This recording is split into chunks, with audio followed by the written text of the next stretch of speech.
Good evening, fellow fans of film and lovers all around and alike. This is Jacob. Hi, I'm Jacob's Film Perspectives. If you don't know me, now you know. We're talking about the Scream 7, the much talked about, the much hated, the much divisive movie probably of the year so far. Well, Wuthering Heights in this. Probably the two most divisive movies that come out this year so far. The Bride 2 is pretty divisive, but in the horror space, I would say this is pretty divisive. I've seen all over the place. We're joined by my wonderful co-host, Bella, from Craven Conventions. She is the biggest Scream fan out of all of us. Big talk. That's just like her. That's her. Isn't that your favorite horror franchise? Did I make that up? Oh, yeah. Okay. No, you did not. That is absolutely correct. And I'm a big Wes Craven fan, hence Craven Conventions. Yes. I mean, Scream and Nightmare on Elm Street are my two favorite horror franchises, too. Because even though Halloween is my favorite horror movie, I did it again. I can't do this right. I'm just going to point both times now. But yeah, I can never get the mirroring right. But yes, Halloween is my favorite horror movie, if you couldn't tell. But the rest of the franchise, I don't really care for. It should have stayed one movie. That's a conversation for another day. But we're going to be joined here shortly in about 5 minutes with Deontay and then my beautiful man, Mac. We're not dating or nothing. I'm not gay, but like I call him my beautiful man. He will be here in about 20 minutes. He's actually at the movie theater right now, running a bit late because he's getting his movies in as he should. So yeah, we're here, guys, to talk about Scream 7. Woo! Deontay, you're so on point, man. He's really killing it behind the scenes. That was such a beautiful behind the scenes edit right there. Just put that was just cinematic, buddy. It's right there. I'm wearing a Scream shirt, classic poster. Can't really see it because I'm too freaking tall. That's the problem with being tall. You can't see my shirts on stream, so I wear themed shirts every episode. I promise, guys. Every episode, I'm wearing my Scream poster right there. He has a dope Scream 7 poster. I also have a Scream 7 poster somewhere that's like the Texas Chainsaw Massacre riff that I got at the screening. That's pretty dope, but I don't know where it's at, so I can't show you. Sorry. It's in my out of theater reaction, actually. But so go check that out. But thank you, Diego, for the comment on my shirt. I appreciate that. I knew you'd love that, Diego. Diego, big fan of the podcast. He is also a Scream fan. He has a Ghostface shrine in his room. I've seen it. He sent me pictures. So he's probably going to be very touchy on what we say about this film. That's so real. But yeah, we are here. Scream 7 came out. Big. It did. Big thing. This is actually one of my most anticipated of the year because, like I said, Scream's my favorite horror franchise as a franchise besides Nightmare on Elm Street, and we're not probably ever going to get another Nightmare on Elm Street, sadly. So every time a Scream movie comes out, it's going to be my one most anticipated of the year. I haven't loved the last few, but I do love a lot of them. I was about to say, I'm like, your out of theater reaction for Scream 7 it's pretty gnarly. Yeah, and I had a weird change of. We're gonna get into that because I had a weird change of pace with this movie, but on a rewatch because I've seen this movie now twice now in theaters because that's the thing about having friends that always want to see movies with you. Like, I want to go see Scream, and then you have another friend that wants to see it, but they can't see it that weekend, so you gotta wait. And then that's how I saw Longlegs 3 times 2 years ago. I did not want to see Longlegs 3 times in theaters, but I did. I am a good friend for braving the terrible movies just because my friends want to go see it with me. But yeah, we're talking about Scream 7. Obviously, let's just let's rip the Band-Aid off. Let's do Obviously, this should have been a trilogy with the Carpenter sisters, with Jenna Ortega, my queen, Melissa Barrera, as Sam Carpenter. Should have been the final. I think it was supposed to be just a trilogy. I don't know. Yeah. But This should have been like the epic conclusion to that, which after Scream 6, I was okay. Not how she got fired, but I was okay with them taking another direction because Scream 6 is my least favorite of the franchise before this movie came out. I won't say what this is yet, but Scream 6 was incredible for like the first 2 acts. I loved it. I thought it was going to be my favorite Scream sequel, and I'm a Scream 4 lover. I love Scream 4. It's almost right there with the first one for me.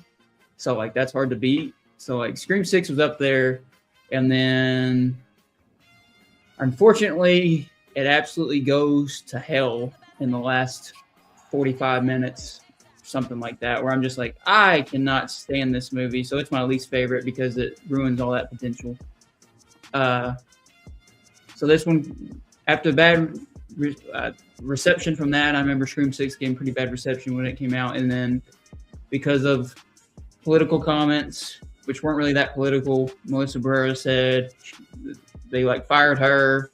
And then the main guys dropped out of Spyglass. Jenna Ortega dropped out because they fired Melissa Barrera, and it was due to scheduling really conflicts. not okay. Really shady. She said it was because of scheduling conflicts, but we all know why she dropped out. My girl's a supportive queen. We know it. She dropped out, and then Christopher Landon, who was supposed to direct it, who did like Freaky that came out of like in the pandemic era, and he also did like I think it was Happy Death Day is the name of that. So he was supposed to be that director, and he's a really good director. I kind of would like to see him, but I was excited. Kevin Williamson is back as writing it. I was excited about that until I looked into it, and actually he just basically was a script doctor. That the previous guys that wrote the previous Scream 5 and Scream 6 actually did write this as well. Kevin Williamson just came in and like did a few rewrites, but mainly was not his script. But he directed it, which is only his second directorial movie. I haven't seen his first one. It's like an early 2000s horror movie called Teaching Miss Tingle, I think is what it's called. Never seen it. Came out when I was young. Apparently it's not good from what I hear from people. And fantastic. So this is like his like big come out party for Scream directing it. He wrote the first one, and now he's directing the 7th one. But yeah, so I was excited about that. Nev Campbell coming back always because you have to have Nev Campbell, apparently. You have to. According to Scream fans, I don't think it's necessary, but a lot of Scream fans. I liked the Carpenter sisters. I did too. Not just because of Jenna, but you know, I liked them. And then so we get Nev comes back, Matthew Lillard comes back, everybody's excited. And she has a daughter in this one. Her daughter she named him after Tatum, the famous garage door death victim. Yep. Who they try to play off like they were best friends. And I mean, they were close friends in the first movie, but it's not really like established much because she dies pretty early on in the original.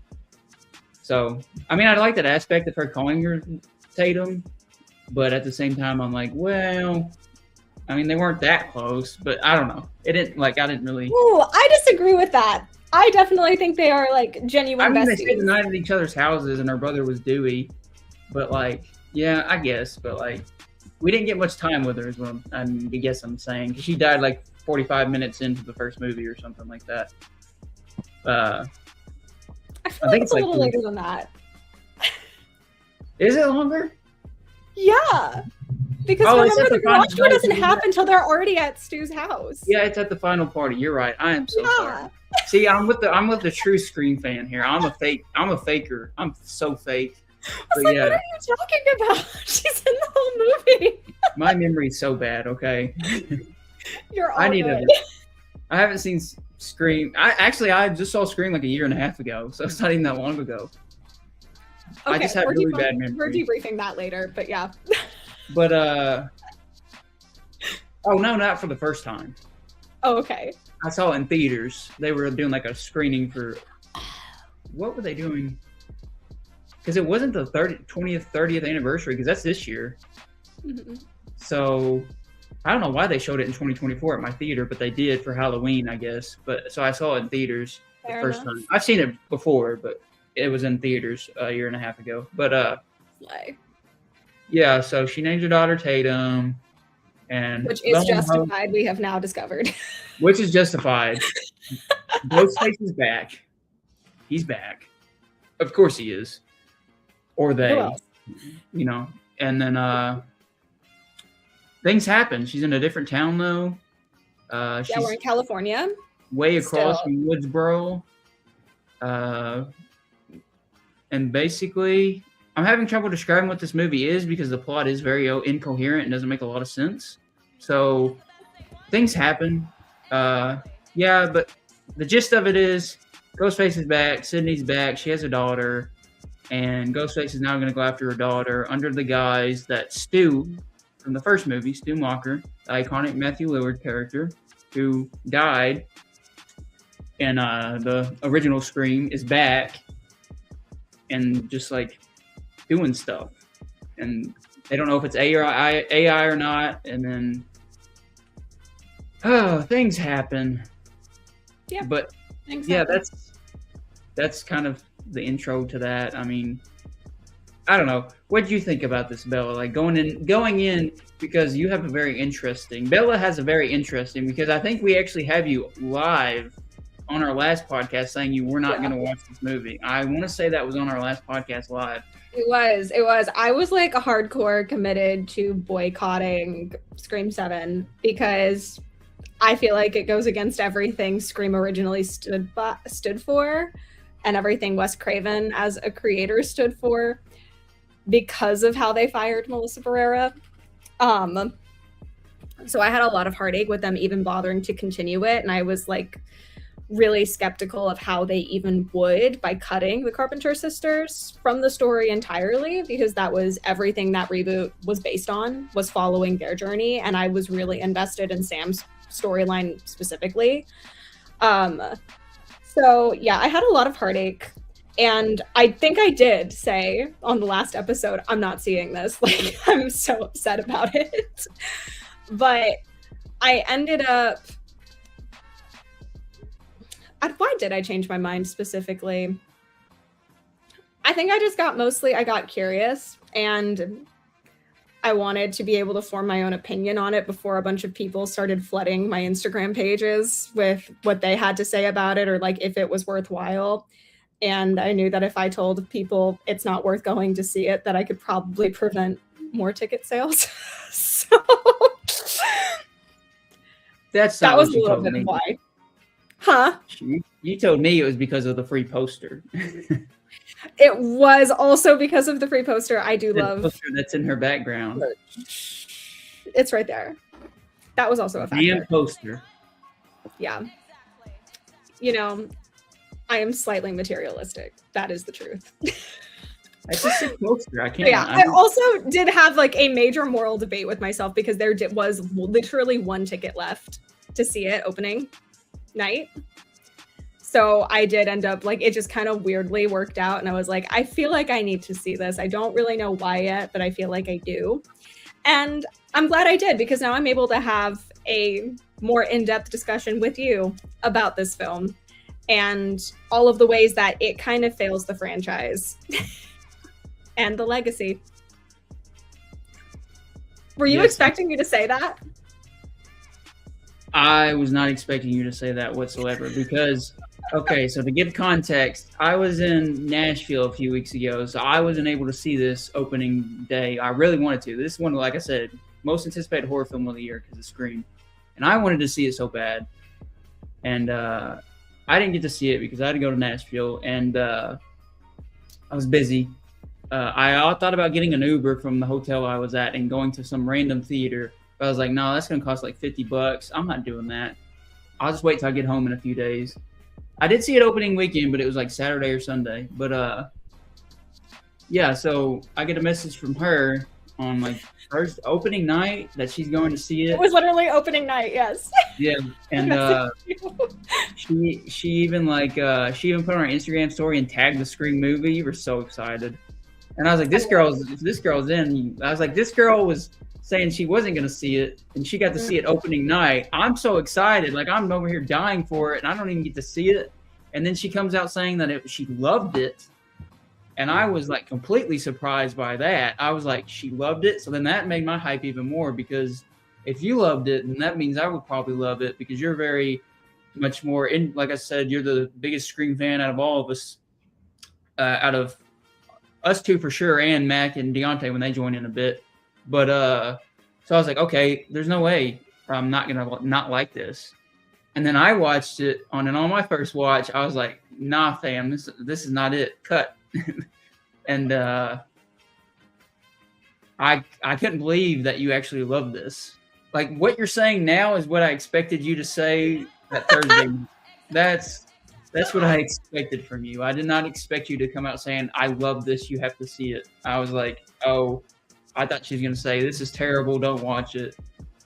And then, again, I said, a friend wanted to see it, so a week later I went and rewatched it. I still don't think it's a good movie, but on rewatch, I did actually get, I was able, because I knew what was happening in the plot, I was able to glean what they were trying to get, what they were trying to go for.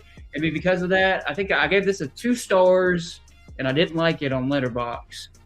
And I gave it like a C-, I think, in my original out of theater reaction. And then I liked it so much more on rewatch that I've only done this twice. I did this with Doom Part 2 was the first time, which I loved that movie both times, but I loved it even more on the second time. And then now this movie, I've done 2 out of theater reactions where I updated my thoughts because I felt like I had to.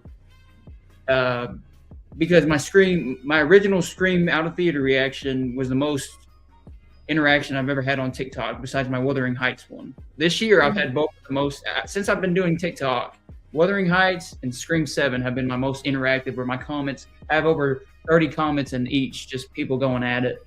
So like, I felt like I had to get my extra thoughts out there, and I actually moved it up. Daddy Deontay's joining. Hello. Welcome to the party. The party has begun. Yes. I actually moved it to 2.5 instead of a 2, and I gave it a little heart on Letterboxd now. And I think I gave it like a C+, almost B-, C+ right there. I think that's what I said in my review. And yeah, so it went up for me. So I have like conflicting feelings. It's still the worst in the franchise to me, but yes. My friend I saw it with actually likes this one over Scream 6, and I've seen quite a few people still think Scream 6 is the worst, which I can completely see. Scream 6 and this are easily the worst two for me. I think Scream 6 is an abomination almost because of how good they set it up and how terrible. Scream 6 is more disappointing because the writing was on the wall for this one almost. Scream 6 isn't.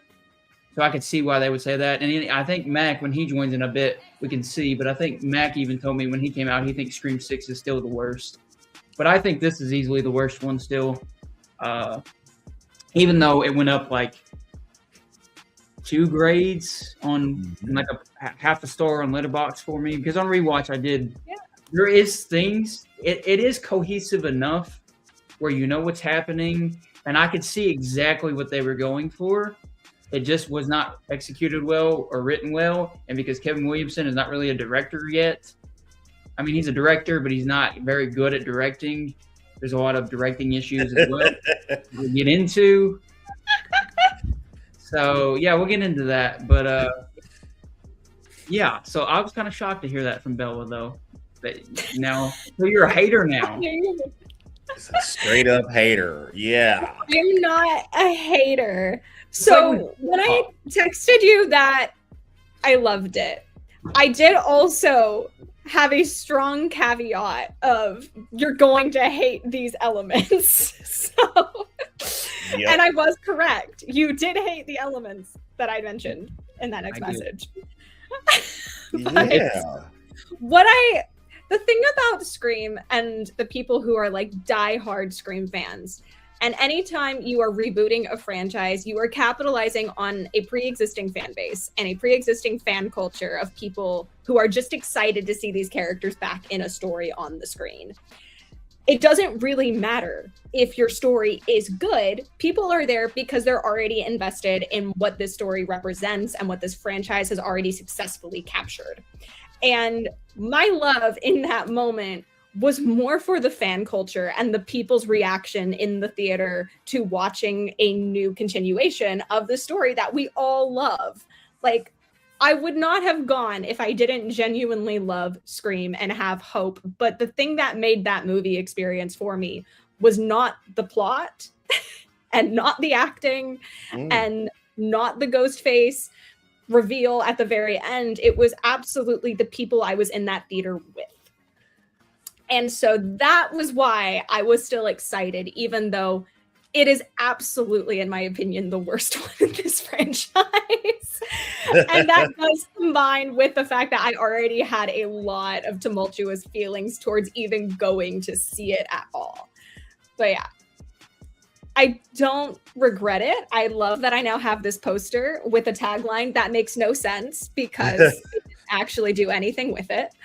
But yeah, that was why you got the response from me that you got, and why I am talking about it the way I am now, because I think it is important, especially when like there are a lot of political intersections with Hollywood right now, to be aware of, are you supporting the fan culture or are you supporting the film? Because they're currently really tied together. So yeah, that's all I have to say on it. And also, to be fair, Bella did say that she was going to donate to charity to offset buying a ticket for the movie. Oh wow! So she is very much about that. Like, she's on that. Like, she's not flipping flopping here. Yeah, she's definitely about it. So, and I did. So. I'm a piece of shit. I didn't donate to charity, and I was so excited for this movie. I'm the piece of shit here. But I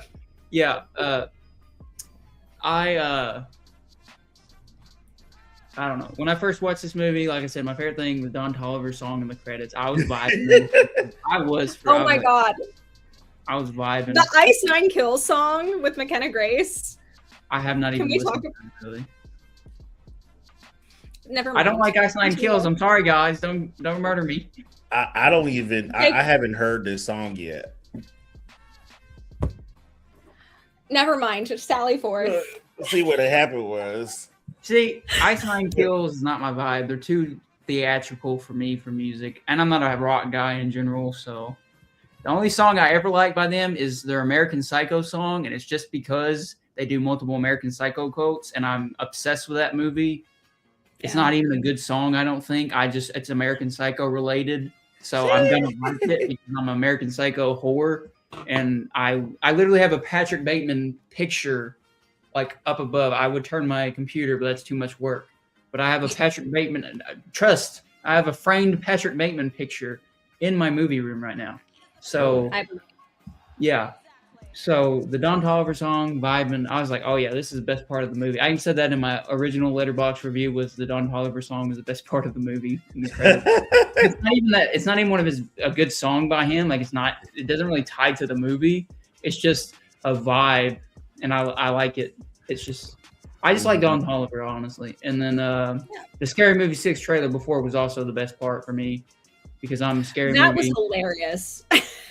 I'm so excited for Scary Movie 6. Seeing that trailer was worth seeing the movie in theaters early, because Scary Movie 2 especially means a lot to me. I think that's a masterpiece.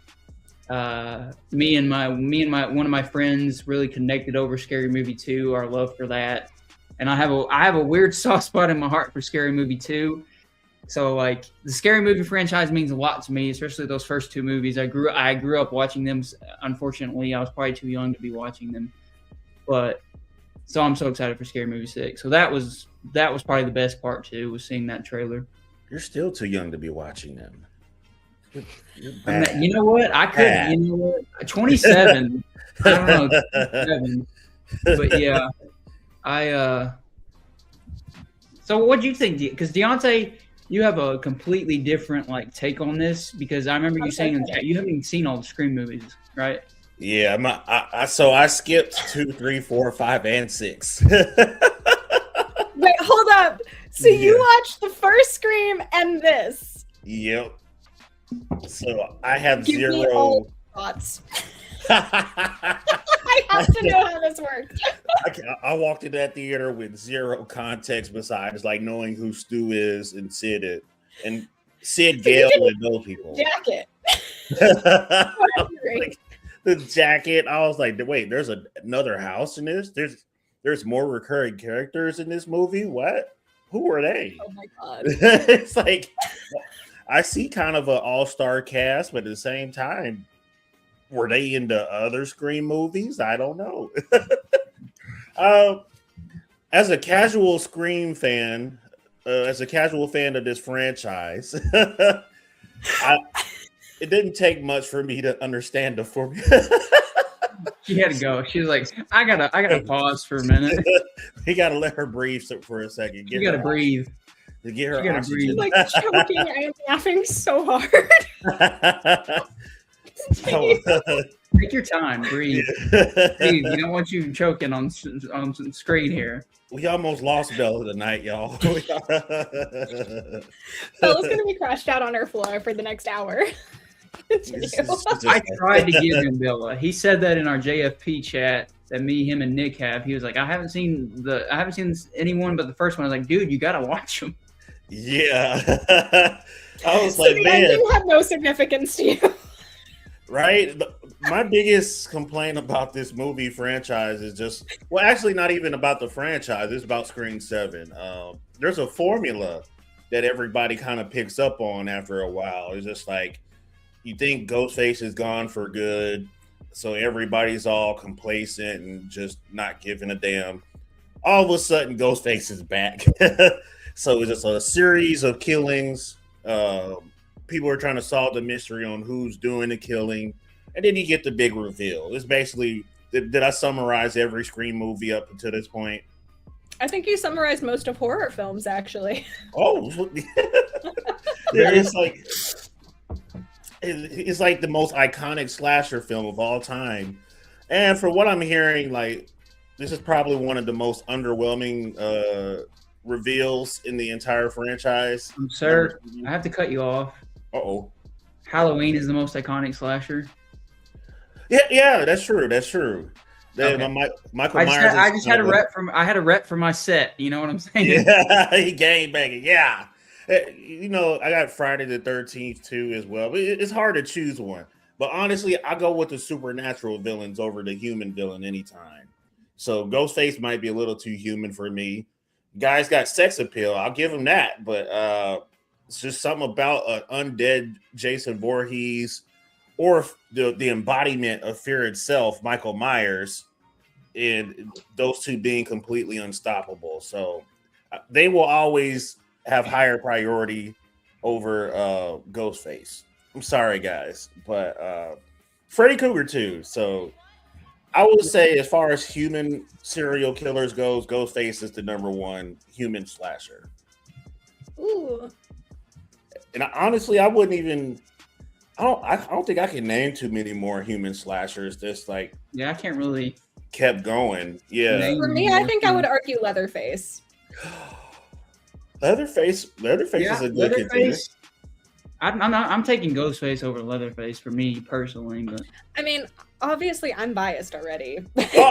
Oh. Wait a minute. I'm not biased. I'm biased. The guy with the Scream shirt. Yeah. And here we are thinking Bella was loyal to the Scream franchise.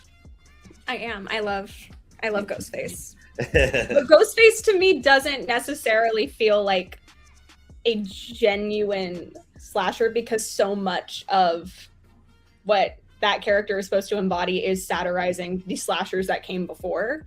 Mm-hmm. So that's really the only reason why I don't necessarily consider it the ultimate like slasher antagonist. I mean, if you want to essentially put it in things, Scream is like a very adult version of Scooby-Doo. Yes. Pretty much, yeah. Like, yes. Every movie is just somebody else's. Even Matthew Willard is in both franchises, so you got that too. You've got the overlap, exactly. Shaggy. He went from Shaggy to Stabby. Schumacher. Man, honestly, it was good seeing him back because it's just like after seeing the very first Scary Movie parody with the Wayans brothers, it's just like they completely they took the fear out of it for me. So it's just like now I can't look at it the same because it's just like Ray is one of the Ghostface killers, and he's. I'm sorry. I'm just thinking of bits from Scary Movie. I'm sorry. I just rewatched the first Scary Movie at my buddy's house the other night, and it's still so good. I'm sorry. It's trending right now on social media. Like you watch reels and TikToks, and you'll see like the greatest hits from Ray in the Scary Movies. And there's one scene in particular in the first Scary Movie where the guy takes his Ghostface mask off, the other character, and he's like, "Yeah, we're both gay." And Ray is like, "No, we're not. But you took me on a date." It's like I like to go have fun. Yeah. Ray is the best character in the Scary Movie franchise. I love Ray so much. Ray, that's the guy I'm looking forward to this summer because he's probably gonna his jokes are probably gonna carry the movie, Scary Movie 6 that's dropping this June. But anyways, outside of the satire and the parody, ladies and gentlemen, Mac. Eddie Mac.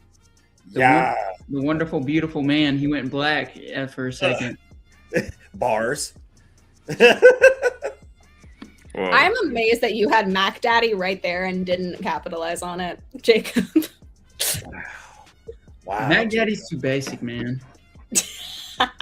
He's too special. He's too special for Mac Daddy. He deserves Daddy Mac. Daddy Mac. Thanks, guys. Call him Mac. Yeah. Okay. So we got everybody here now. Hey. Sorry for the wait. So what did you guys... Okay. Before we jump into Scream 7, because I promised some people that I talk about the full franchise, which we're not going to be able to do, but give a ranking of... Well, obviously, Deontay, yours would be 1 and then 7. Yeah. Okay. But Mac has seen all the Scream movies. I've seen all the Scream movies. Bella has definitely seen all the Scream movies, probably multiple times over and over. I'll go, since I'm the guy, I guess. My name's here because I'm an egotistical bastard. The first Scream 1, is one. Actually, no, I'll go from worst to best, actually. That makes it more climactic. All right, so Scream 7 last, Scream 6, Scream 3, Scream 5, Scream 4. No, wait. Back up. Scream 5, Scream 2, Scream 4, and then the original Scream. From worst to best. So Scream 1 is my favorite. Scream 4 is my second favorite. Scream 2 would be my third favorite. Scream 5 is my fourth, and so on. That's my ranking. Hell yeah. Who wants to go next? Mac, you're in the next line, so we'll just go in the little circle here or whatever, square. Am I next? Yes. Okay. Oh God.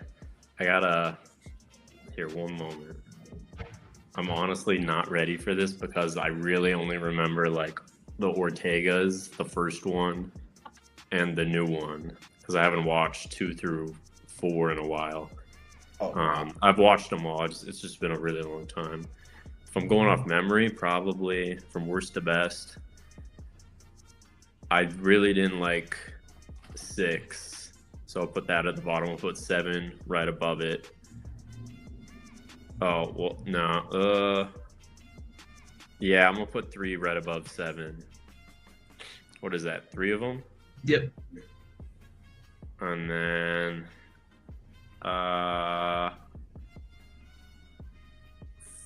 what is it? 5? Yeah. 2, 4, 1, I think. I think that's my order.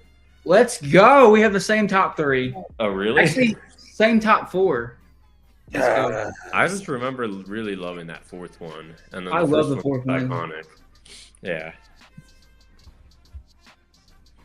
Oh, Bella's yeah. turn. Okay, cool. Mine's gonna be controversial but brave. My number 7 is Scream 7. My number 6 is Scream 2. What? I don't like Scream 2. I'm so sorry. My number 5 is Scream 4. My number 4 is Scream 6. 3 is Scream 5. And then number 2 is Scream 3. Number 1 is the original Scream. What kind of wacky? What kind of I knew I'm not wacky gonna pack like this rating is ranking. that? Girl. I thought you loved Scream. What is this? I do love Scream. Scream 3 being 2. I and then- ranked this based off of what I enjoy, which ones I enjoy watching or rewatching. Ooh. I'm Okay. gonna Okay. change 2 of them. I'm gonna put 4 at 1 and the first one at 2. Damn. Yes. Let's freaking go. Let's freaking go. I know I have a controversial Scream ranking. Yes. Overall, if we're going technically, I think everybody can agree that the first Scream is the best Scream. I don't think anybody can argue that. I mean, Mac just changed his I order, just did. so. Well, I Scream love the 4, first one, but- Scream 4 was actually my favorite too until I rewatched Scream in theaters, and then it beat Scream 4. So they go back and forth. So Scream 4 could be my favorite tomorrow. So I don't know. I love Scream 4 so much. It's just I love it was the- such a fresh The take on twist it. at the end of 4 is great. Yeah, Emma Roberts? Yeah, Emma Roberts is amazing as Jill. That's the best killer besides the first movie. For me, the twist is so damn good. Like it is the goriest. Most of it's really gory. I love it. It's just Wes Craven was cooking with that one. But Oh yeah. When did Wes Craven stop and take his hands off the franchise? he died. So the fifth movie, Fifth movie. Mhm. okay, which he And didn't. six He is did. In Memoriam. He didn't do 3 either. I don't think. Did he? No. Kevin Williamson didn't write 3. That's what it is. Kevin Williamson didn't come back for 3 because there was some kind of weird thing with Harvey Weinstein, and there's some weird stuff with Scream 3. And then they both came back for Scream 4. I'm pretty sure. But yeah, so Scream 4 was his last one, and then 5, the Radio Silence guys who did Ready or Not beforehand came back with trying to revitalize the franchise. Yeah, there's so many different wearers of the mask. It's the girl that wore it in Scream 7 is like, I know her from the TV series on Netflix. She was part of the final season and the season before that, I believe. And she was. You can keep going. I was thinking. Oh yeah, yeah. I was thinking out loud. A great villain. Well, not in Scream 7, she wasn't a great villain, but she was a great villain as far as you. So if you guys like Joe Goldberg and you haven't finished the show yet, go check her out. I don't know what the hell was going on with the reveal for this one. It was a lot of inconsistencies going on, but the movie was off to like a great start until like they started the curfew, and then shit just went crazy. So the city went into curfew, everybody got off the streets, and then a lot of people just bonded together over like a billiards pool hall or something like that, a bar, and shit just got crazy. So it's there's things that went unanswered, like the AI deep fake with Matthew Lillard's face, and that I thought that was kind of an unnecessary add to the movie, and that would have been great for him to be resurrected though. They never explained that either. So after the guy who got caught with the laptop, which was Tatum's boyfriend, got caught with the deepfake AI technology, there was no explanation for that. And then I believe there was at one point. So there's 2 Ghostface in this movie. Those 3. And yeah, there was three Ghostface. Oh my god! That's how forgettable one of them is. Yeah, I completely understand why you'd forget the 3rd one. Oh my god! Yeah, there's 3. Yeah, that's right. That's right. The junkie from the psychiatric. He's in hospital. one scene. Yeah, and he was a stealth. He was in stealth mode on some Batman shit. Like, how the fuck did you get in their house and in that attic? And he just jumps down the like way he came out of the attic too. I was like, this man got some muscles because he came straight down. He didn't even use the ladder. Yeah, like what is going on? And he was able to take on a cop for a little bit. It was like you don't have any training for somebody as crazy as you are, and he's able to go toe to toe with Joel McHale. So shout out to Joel McHale. He's one of my favorite actors of the new school. He played Tatum's dad and Sid's husband in this movie, which is pretty cool. I don't know what his relationship was to the other movies that I haven't seen, but he wasn't in. He wasn't. Oh, he wasn't in them. No. Oh, damn! So now they decided. She has a husband in Scream. Okay, so before we get into all this, because this is such a mess of a movie to talk about. Like I've even seen like big like movie reviewers have trouble like explaining what's going on in this movie, but because it is such a mess. So we got all of our rankings out. Obviously, Deontay has 1 and 7. Me and Mac have the go-to list, I think. Bella kind of disturbs me with her list, but she is the Scream diehard, so I'll give her the props and say, you know what, you go, girl. I support you. This is her wheelhouse. Here's while actively not supporting my list. This is so. I mean, you do you. Whatever makes you happy. This is her territory. We're just intruding. Wow, this is the best. But no, I know I have a very controversial ranking. yeah, I like know you're gonna make me rank them. if you put your list in a Scream group, you'd probably get death threats. I would. Because that's another thing. Some Scream fans are very particular about their Sydney. They love some Neve Campbell. Let me tell you that. Mm-hmm. But yeah, we'll yeah. I mean, it's just so hard to like where to even begin with this whole situation because Are you what's wrong with it or like what it's about? Well, I kind of talked about what it was about. I kind of set it up with the whole thing about the daughter and Matthew Lillard is supposedly back and everything. So I guess we can kind of go through the movie from now and start here because I think that'll be the best way if we go in chronological, if we don't jump around, if we go kind of through. Because, I mean, if we jump around, we're going to get so lost because it is so incoherent already. But The introductory murder. Deontay up since you haven't seen. Okay, so Deontay, Scream 5. I'm just gonna give you a quick rundown live, and maybe people who are watching this and only saw Scream 1 and 7 could be the same thing. So you never know. So Scream 1, okay. Scream 2, Sydney goes to college. I'm just gonna go like a quick I don't know, like a what's it called? A bridged version of like the whole franchise where it's just fast. Okay, Scream 1, you know it. Scream 2, Sydney goes to college. Oh, Ghostface is back. What's happening? Also, spoilers, I guess, for all of these. It turns out to be the mom of Billy Loomis in Scream 2 and a crazy student played by Timothy Oliphant that's just kind of in there. And then Scream 3 is they try to do something different. There's only one Ghostface killer this time. And it's they're also almost like a scary movie parody because there's characters playing their characters. Like it's a very, very meta version of Scream 3 of Scream where like they're on the Hollywood. set of I think it's the first Stab movie they're on the set of.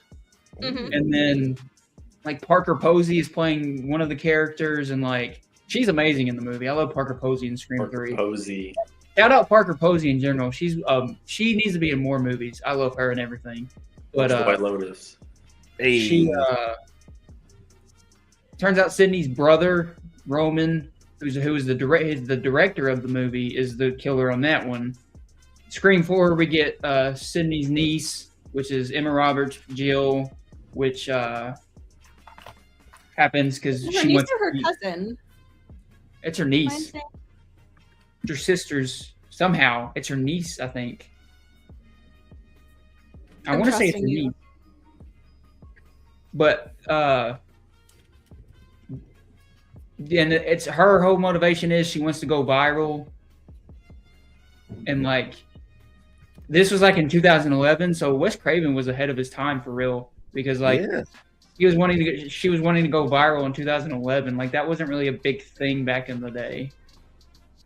So like that was really well done. And then Scream 3, the reason, because it was her brother, and I forgot his reasoning why he would want to kill his sister. I don't really know that. But Scream 5, we get Jenna Ortega, the Carpenter sisters are back. Sam Carpenter is Billy Loomis's daughter, yes. Mm-hmm. And then, because she's like seeing weird visions of him, and then that's how he comes back. And then that's where you get like the reboot where we're commenting on legacy sequels, like Halloween 2018. It was trying to do all that, because this was like 2022, fresh off of all the legacy sequel stuff. And then Scream 6, there's a pay dispute between Neve Campbell and the studio. They didn't want to pay her, which they reference so many times in this movie that's annoying, and it's not even funny. So she's completely missing from Scream 6. It's just Gail, and they're in New York this time because the Carpenter sisters, Jenna Ortega and Melissa Barrera, are off in college or whatever. And then the killers are some detective guy and his two kids, who are the killers in Scream 5. I almost forgot. Is Jack Quaid and Mikey Madison, Honora. Oh, wow. And Jack Quaid and Mikey Madison are like toxic fans. There's like a thing on toxic fandom and stuff was their whole thing.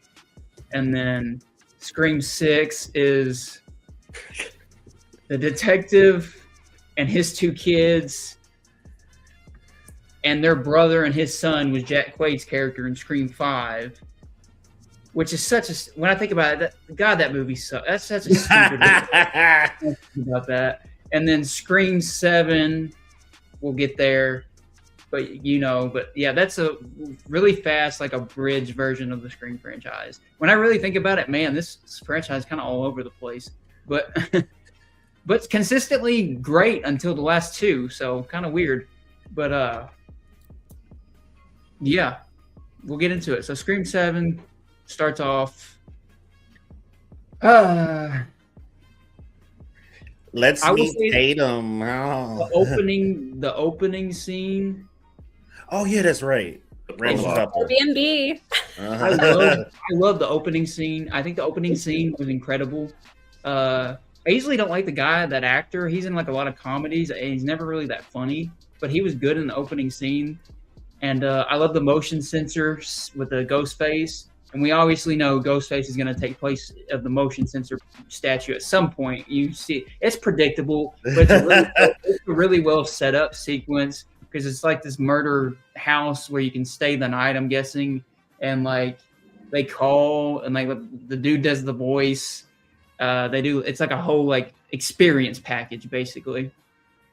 And then turns out, oh no, Ghostface is actually there and kills this couple that has no ties to anything, just a couple they kill that wants to, the guy's obsessed and the girl's just coming because that's her boyfriend.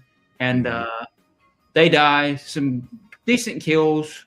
I like the guy, he gets stabbed in the head. And then I like the girl falling from the chandelier, and then she gets set on fire, and then the chandelier falls on her. I was like, dang, they really hated this girl, didn't they? Yeah, she let go of the stairwell and fell right on top of Ghostface. Ghostface just rolled over and ran that knife right into her belly. I was like, oh my God. The blondes of this film had a terrible sequence of deaths. Yeah, they did. Especially Anna Camp's character. Mm-hmm. Just the blondes, which I thought was interesting. What they said in the message to this? What is going on? I don't know. But I was like, hers was awful, McKenna Grace, and then Anna Camp's. I was like, But okay. It's a great intro. Like, it was a great intro. I was like, okay, I like this. We're getting there. We're doing all right. And then, we cut to, I think it's Tatum in her room.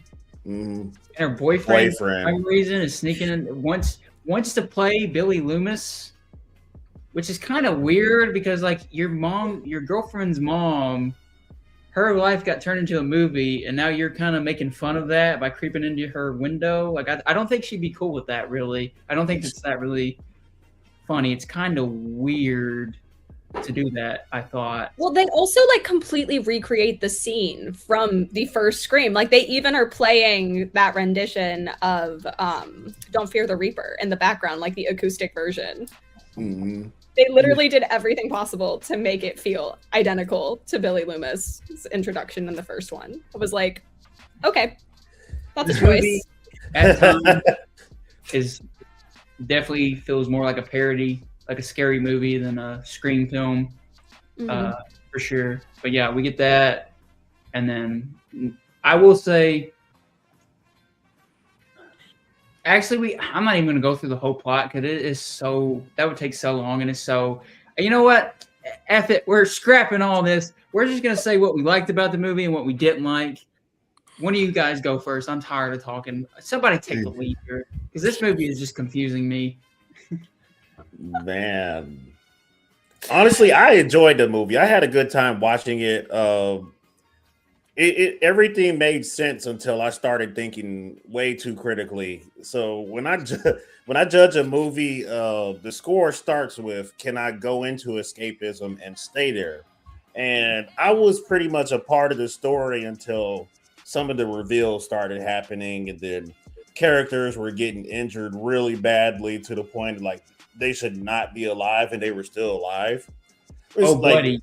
like Tatum's dad. You would hate Scream 6 then, buddy. Oh my god. It's just I'm sitting here watching Tatum's dad get like wrapped up in like some plastic and get and he's still able to survive to the end of the movie and actually help Sid and Tatum defeat the last two Ghostface. So it's like, what the fuck? Like, come on, man. There was more characters that got injured throughout the movie too that didn't make any sense. And honestly, I'm not a huge fan of the idea of having multiple Ghostface. I like having one single Ghostface. Y'all have to figure that out while he's going around. Like maybe two just to throw people off the trail, but like three and anything more than that just sounds like absolute hell. If anything, this franchise should have been a TV series where it's basically following a cult that worships Ghostface. That would make way more sense. But as a movie franchise, we're just random family members, random fans, and people who are just bitter towards Sid and her family and whatnot. And it's just like it'll get tiresome really fast. So without even seeing Scream 2 through 6, I kind of get the gist of what's going to happen when I do watch them. So Scream 7, without seeing the other ones, I already know that this is probably the most lazy written one out of the entire franchise. And I think the highlight of this movie was probably just seeing Sid and Gale work together again. Yeah. It's like, I will give Don Toliver his props. He was an end credit song for me. Like, please do not play that trap shit in the middle of the movie. I wish they would have. I was waiting. That would have made any of these scenes better. Come on. I was like, man, this is Travis like Scott. Give me some Travis Scott in the middle of it. Just play some of that. You know what I mean? Right? It's like I honestly don't know what to do because it's like it's serious when you see Sid on camera, and it's like I'm used to her from the '90s and all of that. So if anything, you could have played Iris by Goo Goo Dolls. You could did anything, but he was like, nah. You know who'd be great for Sid's comeback movie? Don Toliver. Hey, all right, Hollywood. All right. All right, Hollywood. Damn, you guys want to reach Gen Z so bad. You got it. Look, I'll let you have this one. My memory will come back about the rest of my complaints, but a lot of it was just the reveals are underwhelming. A lot of characters who survived shouldn't have survived and didn't need to survive. And they should have added some emotional value to it by at least, if they're not going to take the dad away, kill Gale. Like, add some emotion to this movie that we can feel. That's all I have at the top of my head. I agree with that. All Mm. that. Yeah. Totally. Call me crazy. I honestly think Gail's really annoying, and I feel like a lot of people. I know she's been around a while, but how likable is she really? Like, if they killed her off, would we really care? I think we would have preferred Dewey to survive from the last movie, but I really, really thought the jokes and the comedy was really gimmicky, and they were kind of doing this thing that was repetitive, where they kept saying, "Oh, like you want to talk to me like this?" I'm like, "No." Like they kept, and it kept coming from multiple characters, and they kept using that same gimmick there, and Especially with Stu. Oh my god. like in multiple characters, like with very different personalities, kept doing the no part, and it was just poor writing. I didn't really like the characters' voices in that aspect. I thought the fight choreography was pretty strong. At least like characters put up better fights than they usually do. Anytime you have like somebody like fighting, like climbing up a staircase, or you have a scream killer going after him, especially in the prologue with Michelle Randolph, the blonde girl, I was like, I always enjoy that. Jacob and I, we were talking about how the dad, he was putting up a good fight with that first scream killer when he was fighting him on the front lawn, and he's like, I got him. Let's see. Look at my notes. Well, you're looking at your notes. I'll just say I agree with that. Like he said, we talked about that. But yeah, the fight, them putting up a fight was better in this movie than the last few. I will say that. Like they actually try. Like it felt more realistic. Like the cop, like actually put up a fight with them multiple times, and then that was at least better.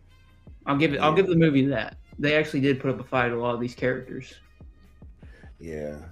And they put a lot of emphasis in shooting them in the head. Like you don't shoot him in the head. The consequences for that, and it was repeatedly too. Mm. It's the same rules as Zombieland. You got to double tap. It's the only way. They turn their head for 1 second, and the body's completely gone. Like, damn, you just shot him in the stomach like 6 times. You can't just like shoot him in the head.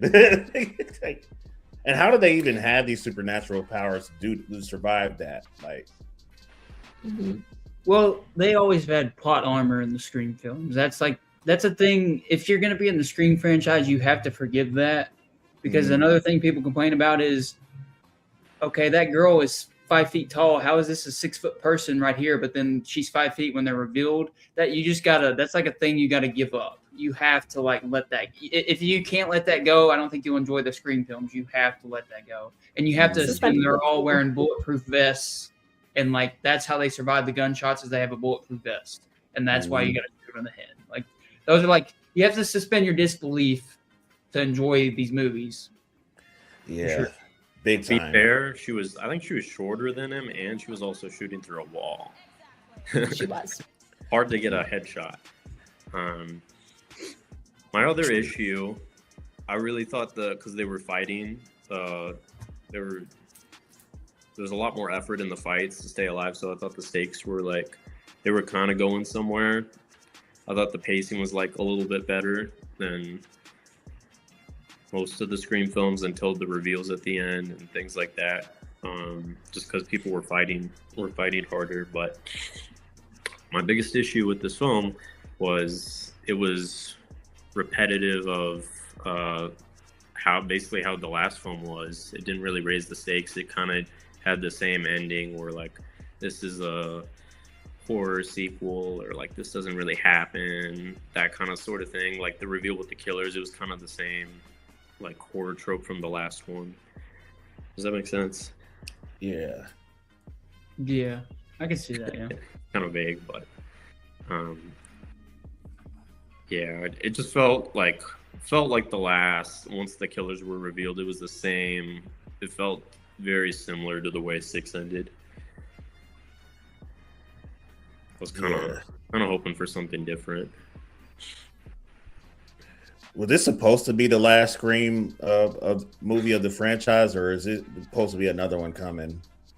I believe they've already been greenlit for another one. Oh my god! I mean, this one has the most money out of any of them. So Really? This could have been the final Scream movie, honestly. shockingly, this one made the most money. So Yeah. when I kind of shockingly, because a lot of people were very upset about and boycotting this movie, so it is kind of surprising that it would be the gross. But according to box office numbers, this is the most highest grossing Scream film of the franchise so far. Which is kind of sad, but you know, Well, if they're not going to kill Gala in this movie, they better kill her in the final one. all right. I mean, what they try to do here is, and have any of y'all seen this movie twice? Okay, so I'm the only one that rewatched it. Damn. Okay. Actually, you know what? That's a good thing. I'm glad you guys didn't rewatch it because it wasn't. I personally am glad I rewatched it because I appreciated it more and I can kind of see what they were going for. So basically, here's what happened. I'm like that guy. Here's what happened. So here's the tea. But no. So Scream, this movie is trying to do the weird thing of celebrating Sydney coming back, all that. They make multiple. I mean, I think it's 5 or 6 times I counted this on rewatch.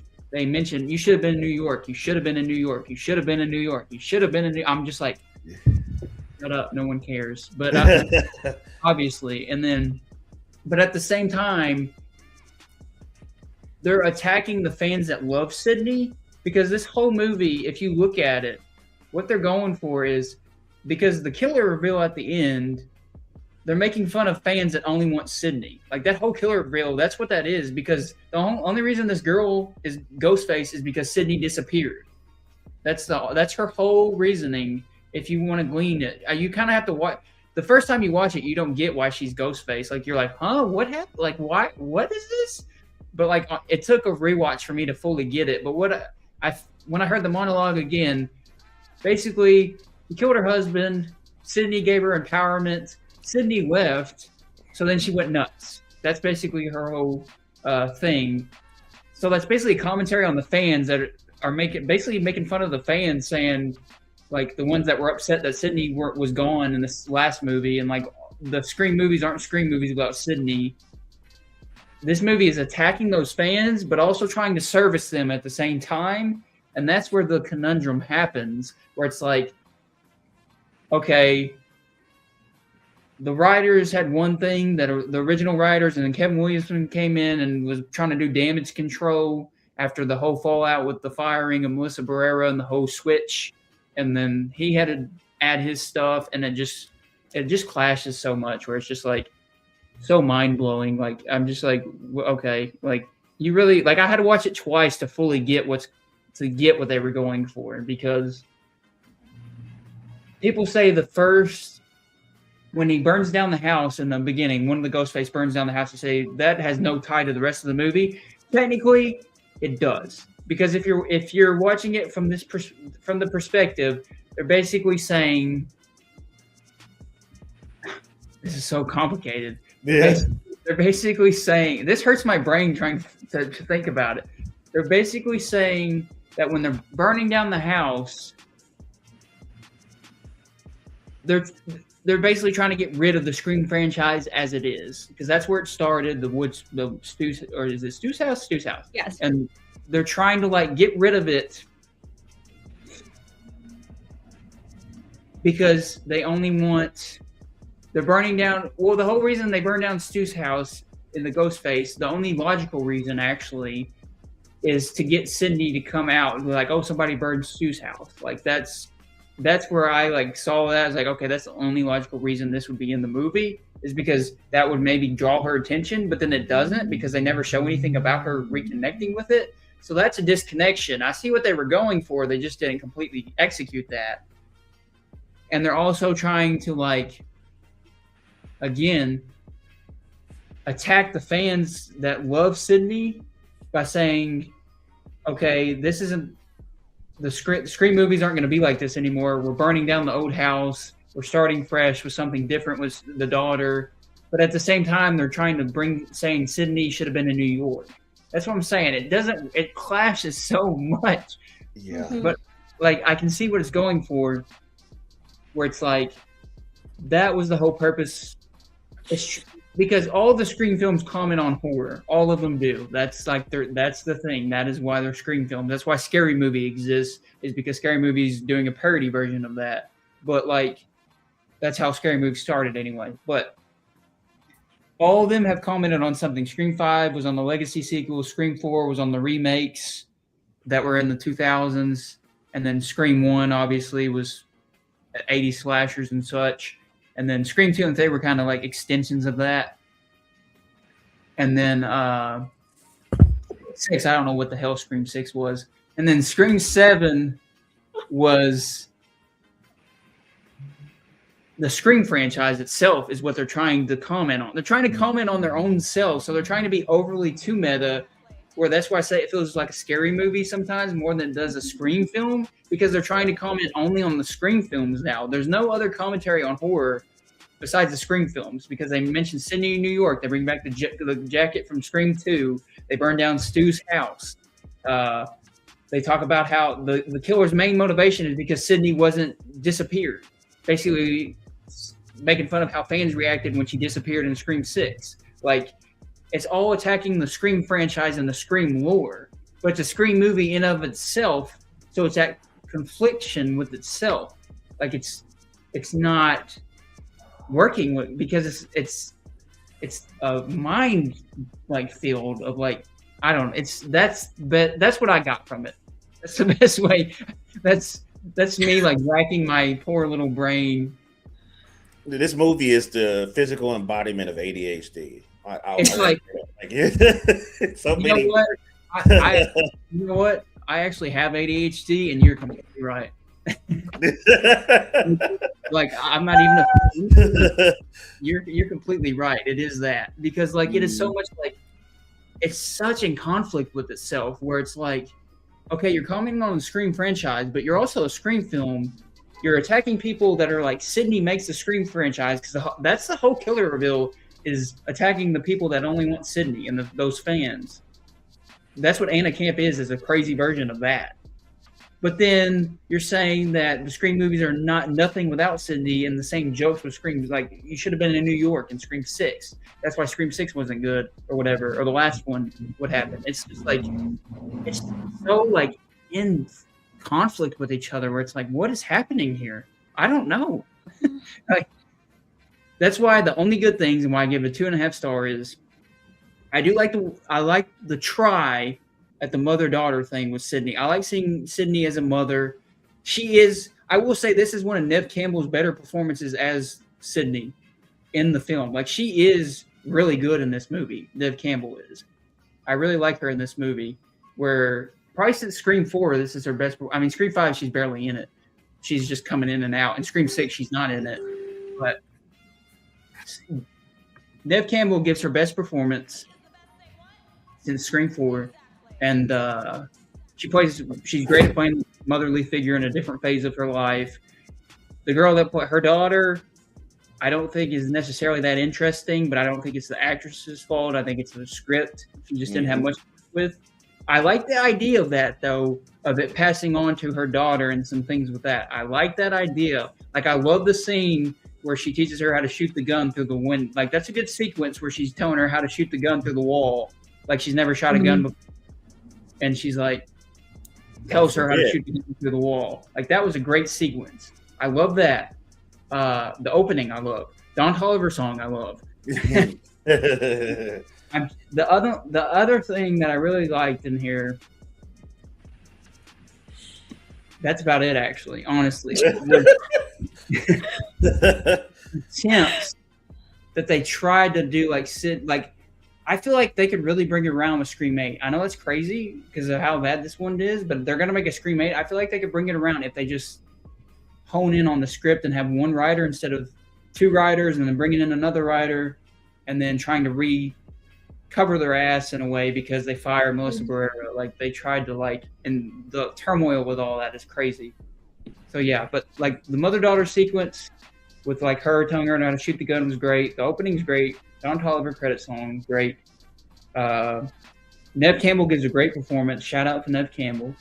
She, you really buy her as a mother. The girl playing Tatum is really good. They're even commenting because like the McKenna Grace character, a lot of people don't like her death. I thought her death was pretty cool. I liked it. It was inventive.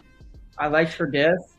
And it's kind of a callback to Drew Barrymore in the first movie because Drew Barrymore, when Scream came out, was an up-and-coming actress, and they kill her off in the opening. McKenna Grace, up-and-coming actress, like she's huge right now. Like she's everywhere right now, and they kill her in the first 25, 30 minutes. Like I feel like that was maybe a callback to the original Scream, was that kill. And then I know it's unrealistic because it's more of like a Friday the 13th kill, but the beer tap kill with the beer coming out of the mouth, it's not it's not a Scream at all. It's not it doesn't fit in this franchise. It's much more a Jason Voorhees Friday the 13th. That's a classic Friday the 13th kill, but I loved it, and I love those type of kills, those gnarly kills. So I like that kill, and yeah, that's all I can say about this movie. They try to bring my negatives. They try Chad and Mindy. They try to bring back. They don't fit in this movie. It's weird. Stop trying to force it.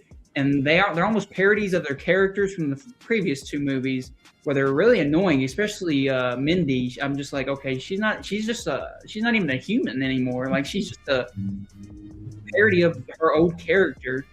That no sense being there. Gail showing up and running over the Ghostface was hilarious because it's like comedic timing. There's no way she'd pull up at that exact moment, and it's so stupid how she walks out and it plays the music. I'm like, you're trying to be like a franchise, like it was almost like Avengers Endgame, like Captain America shows up type moment, but it's like it's just Gail Weathers. Come on now, man. And then, hey, that is not just Gail Weathers. Well, I love Gail. It's not like whatever is going on. I do like what they did with Gail, with like 1 minute of screen time completely, with like her body being damaged from the previous attacks, where she's having like the nerve problem. She's taking like pills, and you see her hand shaking and stuff. That was great, but where was it? Like it was just a glimpse, just a quick glimpse, a few scenes where you see Neve Campbell looking at her, and it's a shot. There's no word said. It's just her hand shaking, whatever. So that was cool, but they did nothing with it. Mm-hmm. And then Tatum's friends, you don't care about any of them. They all die. You have the creepy son, who is just a fan of the thing, and I didn't get the killers are predictable as hell. As soon as Anna Camp came on, I was like, she's one of the killers for sure. Yeah. The coffee guy, I was like, this is too obvious for him to be the killer, but if he is the killer, I'm going to be disappointed. And then he was the killer. I was like, I'm disappointed. Yeah. And then the guy, the orderly at the psych thing, I was like, okay, he's a killer too, because he's way too into this and he knows way too much about Stu and this guy. Like, that's way too set up. Like, no. So I knew. And then the last thing I have to say about it is the AI angle. They try to comment on AI, but they don't comment on it. They just put it in the movie. There's no commentary. Putting it in the movie is not commentary. There's no commentary. They just put it in the film as a reason to make Matthew Lillard Stu fans, because there's like a whole Stu movement on like hashtags and stuff. And they're trying to make them happy. But all it did was Matthew Lillard, I love him, but he was kind of annoying as the AI. Like, he was way too over the top, even as Stu. I was just like, okay, this is stupid. Yeah. And then it turns out it's never Stu. And I was like, I never expected him to show up. I was like, okay. I was like, are they really going to do the AI and it's not going to be him? And yes. But they don't comment on it. They don't do anything with it. They just bring him back because they know fans will come because Matthew Lillard's in it and they can use his voice in the trailer at the end. And that's about it. And it's just like, it's so cynical. And it's like, I'm like, You're not commenting on anything. You wasted Matthew Lillard. You're trying to appease all the fans that wanted Nev Campbell back, but then you're attacking them at the same time while also kind of disgracing the whole Stu movement because everybody's so excited. And then you kind of just pull the rug out from under them like, oh, it's just AI. The boyfriend of the daughter was terrible. I hated that man. He was a terrible actor. I'm sorry. I don't know if it wasn't just the lines. Dude sucked. Like every time he was on screen, I was like, "This is the worst one of the worst boyfriend characters in movie history I've seen." Like he was so bad. He was so bad, and every line delivery. It didn't matter what they gave him. Ouch. And you know, I need Jacob's boyfriends in movie ranking. I was like, you know what? I was like, you know what? I hope he sees this, brother. You stunk. just like, stop. Yes, I can't agree even, with that. Brandon, you know what? I respect it. Scream 6 is my second worst. I still think this is worse. I totally agree with Brandon. Totally. Because I do not agree with Brandon. I agree with Jacob. Scream 6 has Scream 6 has higher highs. That's why I think it's better. It has higher highs. Mm-hmm. I would know because I haven't seen 6. The killer reveal is almost just as bad. It is maybe worse than this one. It actually might be worse than this one. I think it is worse than this one. At least the killer reveal in this one, I can see what they were going for. It just didn't work. The 6th one, I don't know what the hell they were going for. So the 6th one may have a worse reveal, but like it's got higher highs. So that's why I put 6 above it. But yeah, so the boyfriend sucked. That guy sucked. Like every time he was on screen, I was like, get this guy off my screen. Like he just could not act. I could act better than him. And I'm a terrible actor, so that's something. Go watch some short films I've been in. I'm bad. He's actually really good guy. You guys should watch. But yeah, there's actually 2 short films you should watch I'm in if you want to see me act. But that have come out in the last few months. I guess Stu Mockray. Was Stu in Scream 6 or was this like a reference to Scream 7? I think they're meaning Scream 7. Yeah. I didn't know who the killer was because Stu Mont on Scream 7 because Stu Mont was. Yeah, I mean it is. The AI is just I don't know what it is. But it's filler. Yeah, it's filler. It's trying to say it's commenting on something, but it's not commenting on anything. No. It's just a hot button topic they could put in the movie. Exactly. We're trying to connect it to something that's like an issue in reality, and that was their way of doing it. The boyfriends, like I said, the boyfriend sucked. I'm gonna say it again one more time because you suck, dude. And then the daughter was actually a good performance for what she had. Her friends were okay for what they had, but they were nothing. I don't even remember their names. Even McKenna Grace's character, I don't know her name. I just know her death. And it was a great death, but I'll give it that. But it's also telegraphed. That death is telegraphed because she gets stuck in the beginning. I was like, okay, she's gonna get killed on these rafters things she's on, right? She's gonna get killed on these like the suspension system she's on. I knew she was gonna get killed that way. As soon as they introduced it in the movie, I was like, she's gonna get killed. And then like 10 minutes later, she does. I was like, okay, it's so predictable. So predictable. The ending, like I said, I predicted the killers, and I'm an idiot. Like I'm not even trying to diss myself, but like a lot of the Scream films, they've actually surprised me quite a bit. Where a lot of people say like, "Oh, I guess the killer in the first like 5 minutes." I'm like, I didn't. But this movie, even me, I was just like, "Yeah, that's the killer. That's the killer," and it was. I like they shot her face off though. That was kind of gnarly, where they just kept shooting her face and then just her face fell off. I was just like, it also kind of felt passive aggressive to the fans that love Sydney at the same time. Because she's trying to be like an embodiment of that. So I was like, what are you messaging here? The directions, Kevin Williamson, I'm sorry, buddy. You're a fantastic writer. You wrote one of the best horror films ever in history, top 5. But maybe you should work on your directing skills because the editing in this and the directing are so odd and off. The camera movement is nothing. The only good sequence is, like I said, the gunshot sequence in the cafe. And that's more a story written thing than the camera work is not that impressive. And the last thing I have to say, the cops, they say the city's shut down, okay, on lockdown, whatever, a night curfew. But the whole act where she's running through the town, you're telling me not one cop? There's just Ghostface chasing her. It's just her and Ghostface. There's not one person on this whole street. There's not one person. And there's even on curfews.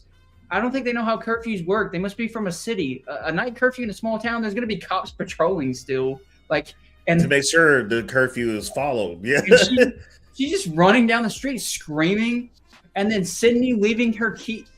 Sydney, our final girl, amazing, one of the best final girls, maybe the best final girl of all time, leaves her keys in the news station, grabs on the door handle, realizes she loses the keys. Instead of just taking the time to run back in, grab the keys from Gail, and get back in the car and drive to her daughter, she runs down an empty street screaming at her phone on FaceTime and then calling her and texting her. It's like, that is not that's not what Sydney would do. That's not a very proactive thing to do. She would definitely get the keys from Gail, get in the car and go. She wouldn't stop in the street. I'm not going to make it there in time. I mean, we got a cool sequence out of it, but it wasn't executed well. It was just written to get a cool sequence, but it didn't make sense with Sydney or the character. And that's she my could have rant. called her on Bluetooth, like through the vehicle. So you could have been on the phone through Bluetooth. So I'm done. That's my rant. I said what I liked, said what I didn't. That's my rant. You guys go because I'm getting mad talking about it. Oh, I know I'm going to get really equally angry talking about it, but I love what you just ended on of saying, like, this feels very not like Sydney in that moment of her forgetting the keys. I argue everything about the main premise of this film does not feel like Sydney Prescott. You cannot convince me this woman never taught her child how to fight. Like, this girl has been hunted her whole life. And she finally decides to have kids, literally has several conversations in the film about how that was a big choice for her. And she doesn't want her children to be affected by this the way that she was. And she doesn't teach her oldest daughter how to operate a gun. No, I checked out immediately. I was like, that's not plausible. Respectfully, I don't subscribe to this. There's no way. I also agree, though, that it is... What? Her dad being a cop, too. Make that make sense.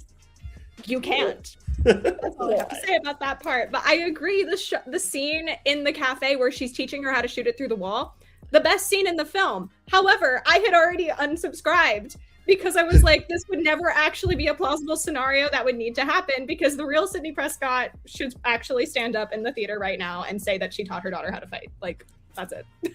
Exactly. Like, was so upset about that. Beyond that, I also felt like this film had several opportunities to have like actual good plot and continuation and growth for some of these characters, like Gale Weathers, who, you know, we don't really need her in most of the continued installments of Scream, in my opinion. Like, she's there because she's a legacy character, and she frequently like has like one or two moments where it's like, you're proving why you're on screen right now.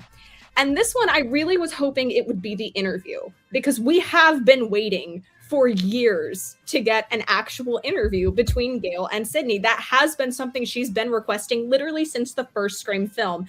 And they completely threw away that opportunity. The questions that she's asking her, I was like, really? Really? After all these years, this is what you're asking her on national television or whatever? I was so disappointed in that moment. I was like, you could have done so much with that. You could have totally made her dig into something regarding Stu as well on screen, because that was so much of their marketing campaign, was capitalizing on Matthew Lillard. It was like, you guys really threw away that opportunity, in my opinion. Like, you could have actually made that more relevant, even with the deep fake AI technology, if you had been asking her something about her past in that moment, but they didn't. She talked entirely about her children, and Sydney was like, I don't want to talk about my kids, and walks off set like a minute in. It was like, why?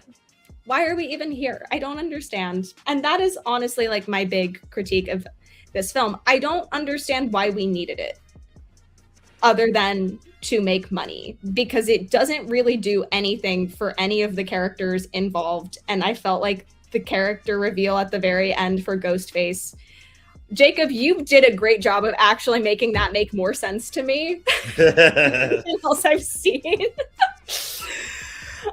I still don't completely agree with it. I think there was absolutely a better Ghostface that they could have created for this story, especially with everything that's happening in the world right now, because that was always like Wes Craven's thing of like, I'm going to try and take things from reality and like focus on the monsters of society and showcase them in these horror films. So I was really expecting them to actually show up and do something really interesting with that, given everything that's currently happening in the world. But they really didn't. They really dropped the ball on that, in my opinion. And what else do I have in my notes? Uh-oh.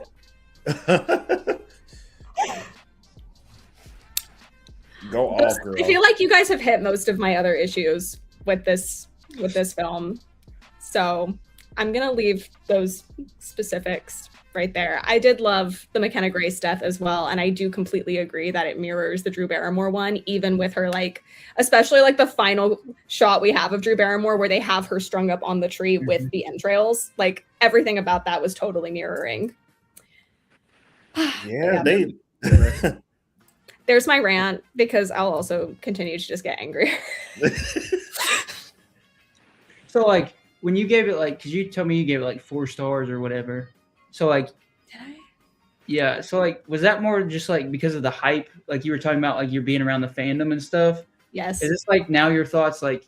So you're basically saying like the more you thought about it and like the more time removed from seeing it at the premiere or whatever, now you're like starting to think about everything and like type thing. You should never ask me my thoughts on a film directly after I exit it, especially when it's a franchise I love. That is the truth. Yeah. But yes, no. That ranking is absolutely more like fan culture of like it hitting on a lot of nostalgia, because one of the first things that I really appreciated about it when I was watching it initially was that so much of it did feel so similar to the original Scream film. It didn't end up living up to that, and I didn't fully feel like they stuck the landing with why they needed to mirror so much of the original, and now I kind of think it was because they didn't have enough original ideas to do anything beyond that. But like we have several songs from the original Scream soundtrack in this film with very similar placements to what they had in the original Scream film. And I was like, okay, none of the other films do this. That's interesting. Maybe there's going to be a reason for it, but then nothing had the payoff. Like we have the Nick Cave and the Bad Seeds song Red Right Hand playing as we're doing the pan over the town, which is similar to like when we have it playing in the first one. We have the exact like replica scene of Billy Loomis coming in through the window with the same song underscoring it. Was like, why?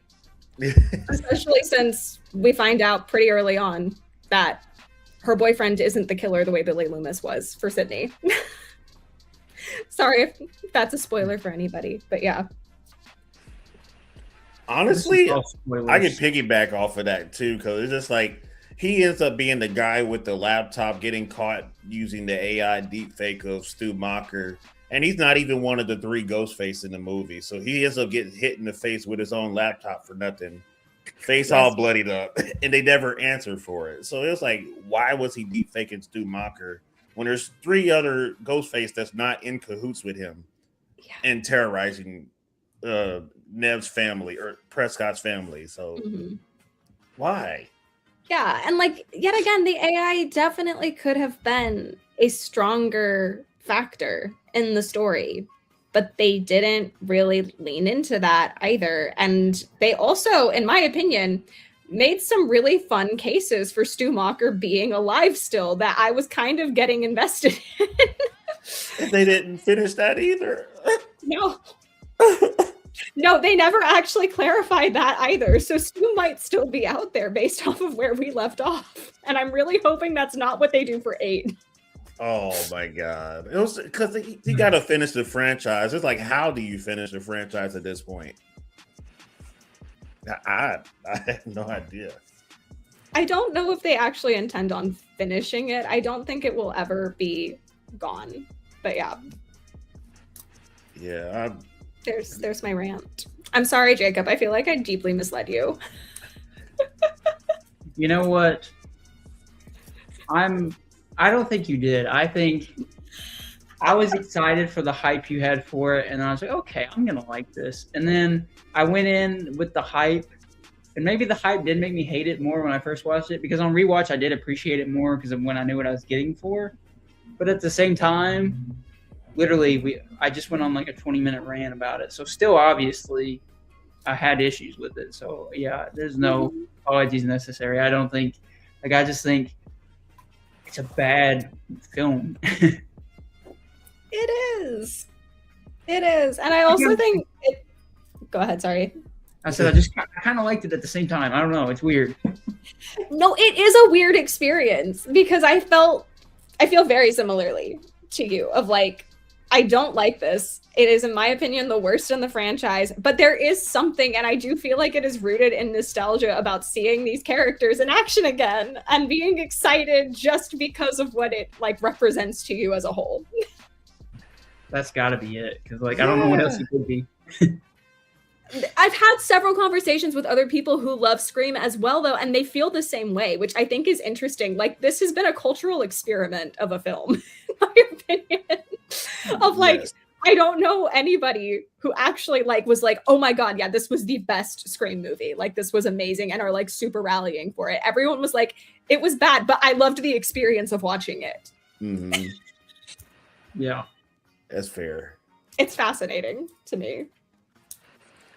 I'll give it one prop, and then that's it for me. So I will. They could have leaned into Gail's like experience, because when she first showed up into the scene and she's talking to like her two like interns and then like all of Tatum's friends and her, and she's just like pointing out who the potential suspects could be. She talks about the weird fan kid, the boyfriend, obviously, and then she like names them all as suspects, and she wants them to be interviewed. And it's like, damn, she has so much insight into like if she just shows up in a movie and there just so happen to be a series of killings and it's a guy in a Ghostface mask, she already knows who to look at first. So that was a really cool opportunity that could have been expanded on more. Like, she's a better detective at this point than actual PD is. So I wish they would have went into that a little bit more as well.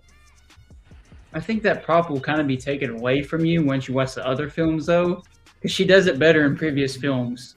Even better is crazy. Man. Yeah, she's a better detective in previous films. Like, even in Scream 4, she's really good. She's a really good detective in Scream 4. She like goes on her own and Gail does her own investigation. And on Scream 4, that was really well done. Yeah, and I think her two interns in this movie were actually doing some of the detective work more than she was. Like, they showed up and they were just like, the creepy fan kid might be one of them, or the boyfriend. It's always the boyfriend.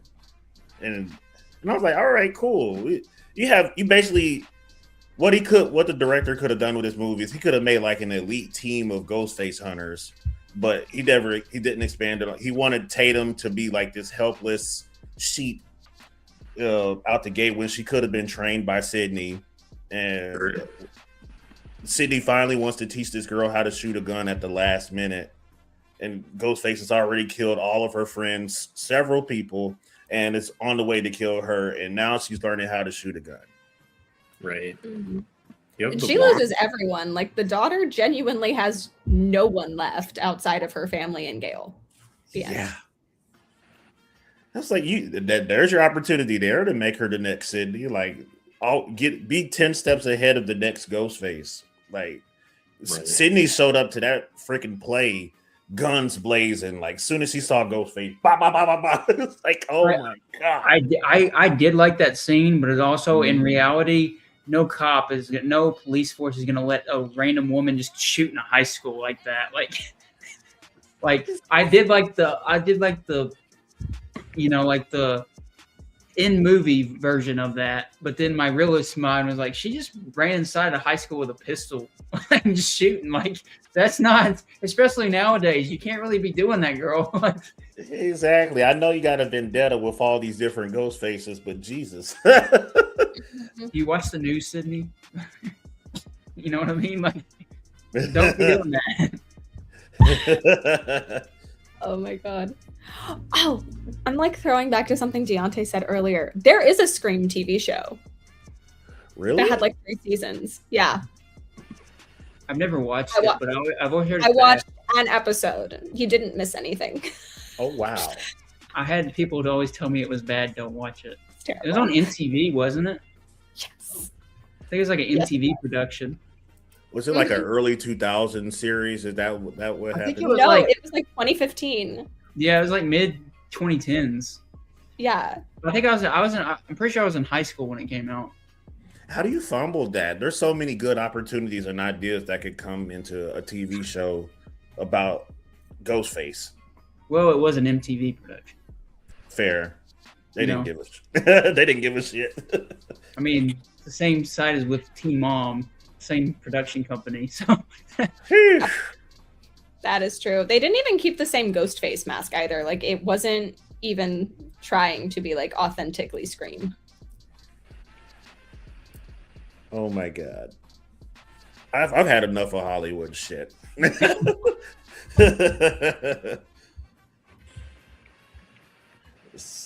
That's all I had for. what are your thoughts, Mac? You know, if you have this lady, this blonde lady who's been prepping for a while, you said she was prepping since Sydney killed her, was it husband, you said? Or no, And she killed her own husband she killed her own husband because She killed- Sydney inspired her. Mhm. Gotcha. to free herself from. Hmm. Abusive father Yeah. or relationship. Sorry, not father. Yeah. Abusive husband. Yeah. Abusive daddy. Gotcha. So I'm lost. Okay, because I'm okay, still lost watching the ones. this is how bad Why this does review is. she want to kill Sydney? Okay, because because I watched. Yeah, like I said, it took me 2 watches to get this. She wanted to kill Sydney because Sydney wrote a book called Out of Darkness. It's in previous films. You remember the book she made? I think it was in Scream 4 when she debuts it at like the store. She has like book signing. Okay. It's Out of Darkness. She wrote a book. The girl was inspired by that book, and like Sydney was like this source of empowerment for her to get. She was in an abusive relationship with her husband, and she had a little son who was the creepy boy or whatever that she kills. Apparently, she was the one that killed her son. So that's kind of weird. But so she, and then Sydney went like disappeared. But she really didn't disappear. She only disappeared for like Scream 5, Scream 6, and completely Scream 6. And then because she disappeared, she didn't have that, like, I guess Sydney was like her guiding light. So she didn't have that anymore. So she needed Sydney back, and she needed Sydney to be going through trauma again so she could get the inspiration from Sydney, basically. But it's also the screenwriters trying to talk shit on people that were complaining about Sydney being out of Scream 6 and like we need Sydney in Scream. It's also trying to do a meta commentary on the fans that like, because there are some crazy fans that want only Sydney in Scream films. So like, Mhm. Yeah, so at a certain point, like everybody's, I would say without even seeing like most of the franchise, like even I'm with just the 2 movies I've seen, I'm reaching burnout on the cycle of everything that happens. Like at this point, Sydney either needs to pass the torch to Tatum, and then you can make like 7 more Scream movies. don't do that. Then it's just Sydney again, just a different person at the same time though. Like it's basically her. It'd be the same type of formula. I- A girl running from trauma over and over, and this Ghostface trying to kill her. Like you can't really. It'd be the same repetitive thing, just a different actress. Yeah, and that's also why I pull for the argument of just ending the franchise. Like about 8 or 9 movies should do it. Like we didn't go that far with Halloween and the other movies. So I mean, yeah, they did. it's like if once we get to Halloween 15, that's when you like, okay, like we didn't have like 15 Nightmares at Elm Streets. We didn't have 15. Hopefully, don't have 15 Screams and 17 Friday the 13th movies. And at some point, you need to stop. We have 12. Generally speaking, with horror, I feel like the rule of thumb is the limit does not exist as far as continuations. I But maybe get there should be. right. I can see the room for reboots and then starting over fresh with something, but Sydney's showing up for like 20 movies in a row, that's kind of nuts. Well, Scream 5 is basically kind of the reboot of the franchise. It's trying to be kind of, because Sydney's still in it, but it's kind of trying to be the reboot because it's trying to be this new generation, Jenna Ortega, Melissa Barrera, and the whole cast, the Chad and Mindy characters. It's supposed to be like them. That was kind of it was kind of like a soft reboot, I would call it. Yeah. Like, would you guys like honestly still go to the theaters like for the next 5 or 6 Scream movies if Sid was in them? Like that depends on if they're making a limited edition poster for me, Deontay. I'll probably watch it because I'm an idiot, and I'm just like, I'll do it. I'll choose the Scream franchise over Fast and the Furious any day, but at some point, Nev Campbell's going to retire from acting, and it's just like, what are we going to do next?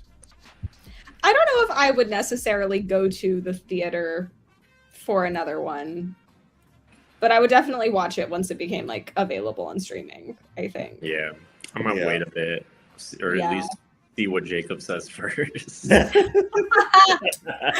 so true. Well, I'll text Jacob when the next one comes out and be like, so was it worth it? That's what JFP's all about. I'm the guinea pig. For me to watch this franchise, I have to subscribe to Paramount Plus, and that I don't know if I'm morally in the right place to do that. That's so fair. You could just buy them on Blu-ray. That's even better. I like that idea than giving the Ellisons more money. Yeah, just buy them physically. You know, I own them all in 4K Steelbook, so I can't see. Except Scream 4, they don't have a Scream 4 4K. They have Scream 1, 2, 3, 5, and 6, and they've already got the pre-order out for 7 4K Steelbook. And I'm probably gonna buy it, shockingly. And then, but Scream 4, they still don't have a 4K Steelbook for it, and it really pisses me off because I don't want to just start buy the regular Blu-ray and put it next to the Steelbooks. It doesn't look right. So I just that's my little tiff with them on that. Like, come on now. Clearly, they share my ranking of Scream 4. That's so messed up. That was like Wes's swan song. I think that was like the last movie he directed, actually, was Scream 4. It was. I prefer 3. I think he went out with a bang, but that's me. No, he absolutely did. It's no tea, no shade to it. As far as the ones I prefer, I prefer 3 over 4. What else do you think, Mac? I want to hear your thoughts. You're over there just kind of just stewing on things. I'm just like, you know what might be a nice way to end this series? I don't know. I'm just kind of brainstorming, thinking in my writer's world. But like, what if like you build the stakes for this film? Like, let's say this movie is not Scream 7. This movie is like, let's push this back to like Scream 9. This is Scream 9, this movie that just came out. Scream 7 is Sydney. She's back, and she has her daughter Tatum, and she's like 4 or 5. And then you start building the relationship that way. And Sydney lives through that movie. She's like maybe like a tween, an adolescent in Scream 8. And then she's like stronger now. She like kind of knows how to fight. She's more capable. But then like maybe people would be pissed, but like at least like then you have like the integrity and like the capability to have a character that you could kill off. Maybe you could kill Sydney off, and then you just close it with the daughter like showing like she's resilient or something like that. People would hate that probably, but I don't know. I think people will find a reason to hate any continuation at this point. Right. Sure. 100%.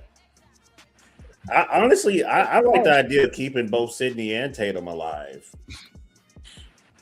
Well, why spare the dad though? Like, why the dad could have died. Give them something to grieve about, and then give them more reason to keep fighting Ghostface in the future.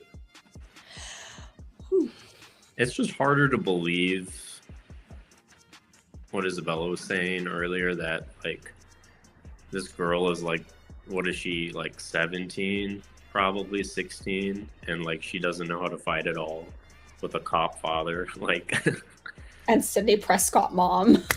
Yep. Come on. And also that she knows so little about what happened. Yeah. But she complains about the movies. And she says, I know what happened in the movies, but I feel like you're a tech savvy teenager, obviously. You could find out what happened to your mom. Even if she didn't want to tell you, you could find out very quickly what happened. Like that was hard for me to believe too, that she knew so little about what happened to her mom. Like I was just like, that's kind of weird. They Wait, kept guys. arguing over it. I fixed it. So what they actually meant to do was Sydney moved them to Amish country. They are completely unknown. She's erased their identities entirely. Tatum was raised there. They just moved to Indiana where this one is set, and that's why she has no idea. Well, That's what we learn in Max continuation in 8. And honestly, that would have been a better script. a whole lot better. They moved to a remote island where no one knows who any of them are. Right. And you just came up with that in like a few seconds, and that was already a better script than what we got. God. This is. It's like I can't take full credit. This was a collaboration with Mac. Pardon. And Yeah, I don't know. I have no clue anymore. No. I probably have. Anything else from Mac? Oh. Mac just came on to say a few things and just be like, I don't even know what's happening. I probably have like, about 2 more I really screen don't movies. have much to say about this movie. Yeah. Oh, Yeah. I will say though, okay, y'all love McKenna Grace's death, but I don't like how it was practically done. Like, how does one slice get all of her intestines out? Like, how would you carve it open and then you pull them out? Like, that would be really gruesome to watch. It would. It made sense to me because of how they have her suspended. Yes. She's laying forward. Because, okay. But one Because- slice gets all of her intestines Okay, out? well- Is that how that works? She's Well, okay, like the Ghostface knife is a hunting knife. Like it's a buck knife, and that's okay. Don't. I was about to do the same thing, Jacob. Continue. Don't cancel me for this, but I used to kill animals. All right, I used to be a hunter. I've hunted in my day as a kid growing up. But I mean, look at me. I look like I would do that, right? But anyway, That's crazy. there are knives that are sharp, like, and it's a hunting. I think it's a buck knife, and it's a certain type of buck knife, and it's a real knife. You can buy, like, fans buy that knife. Like Scream fans have that knife, and they like put it in their. That's a little crazy for me. I'm not gonna buy a real knife just because it was in a slasher movie, because that's a little questionable. But like, anyway, it is a super sharp, like it is a really sharp knife, and you can people gut deer with those knives. You can gut a deer with those knives, like a quick slice, and like guts do come out like that. And like a human body is kind of like a deer gut, like it. And because the way she was suspended, if the way he stuck it up in her, or if she, whatever Ghostface it was, the way she moved on the knife, that is plausible that her guts could have started to fall out. He could have done a really deep cut how she was suspended. That is plausible. Yeah. I second what Jacob said. I get queasy thinking Especially about with it. the force they had her like flying across that thing. Yeah. I've done shows where we had to wear those, and yeah, depending on like the ops controlling it, you get some serious air and speed, man, and it can be very scary. Yeah. Mm-hmm. But no. Are you confused, Max? Still? No, that's It's pretty a disemboweling straightforward. knife. That's really all that needs to be said, I think. Yeah. I mean, that knife is made for, like I said, gutting animals. So. But then if it is made for, but then that raises the question: if it is made for gutting animals, then some of these people that are surviving really shouldn't probably be surviving. Like the dad. Like, Yeah, the dad. yeah, like He stabbed him like 8 Not just times. regular, like it's not like a kitchen knife like Michael Myers. Like this is a true like hunting knife that these people are using. Unless, I mean, it looks like the same knife that every Ghostface killer used. So I'm guessing it's the same knife. I mean, but that's the other thing. Like, I guess that's part of becoming the Ghostface is you have to buy the exact specific knife. Like, I guess because movie wise, I get it because it's iconic. It has to be part of the thing. But realistically, in a story, I feel like people that were trying to be Ghostface, maybe the next movie they should try maybe like a different weapon. Like maybe they don't have access to getting that knife. You know. Give me a Ghostface with a flamethrower, please. But then fans would be pissed about that though. Like they don't have the Buck whatever model something. They don't have the Buck knife. It's not authentic. It's not my scream. Hashtag not my scream. Oh my god, there'd be a whole movement behind that. I could already see it. Give him a Reaper scythe. I would like to see a Ghostface with a Reaper scythe. He basically looks like the Grim Hey, Reaper. that's true. You are onto something there. People also really love the soundtrack of this movie. I guess that's another thing I can bring up. I didn't really see anything of notion in the movie besides the credit song. That was the only song I cared about. I was just like, I'm vibing Don Toliver, but like the rest of the soundtrack, I was like, this is just basic like teen rock music. I stand by. I liked the Ice Nine Kills one. Did they even play? Was that in the movie? I believe so. I want to say it was like played in the car at one point. Okay, I didn't even. It was like really. Let me check over my head. myself. I'm going to listen to this right after the podcast. I will too, just because no hate to Ice Nine Kills. I've never been a fan of their music. So fair. I like your American Psycho song though. You did well. Or actually, I'm lying. It was played like at the end credits as well. Oh, well, I didn't stay long enough. Yeah. So I will say on the opening night, they had like a whole bunch of interviews with the cast that played, and then they also showed the music video for Twisting the Knife. Yeah, so that's why I got to see it. But yeah, Twisting the Knife. I was a fan. Twisting the Knife. And McKenna Grace is also singing in it, which is fun. Ooh. I mean, if it's a Bella recommendation, we kind of have to do it now. So I feel like you give me way too much credit. I have frequently proven myself to give false information on this podcast. Yeah, I cannot be trusted. Ghostbusters Afterlife, and I think Frozen Empire. She made a song for both of those movies she was in. Good for her. I love her. You go, girl. But yeah, got anything else, Mac? I love meat. I love you too, buddy. I guess let's go around. What's the score though? I mean, I kind of said my score, but like, what's everybody's score? 2.5. 2.5 out of 5. Okay.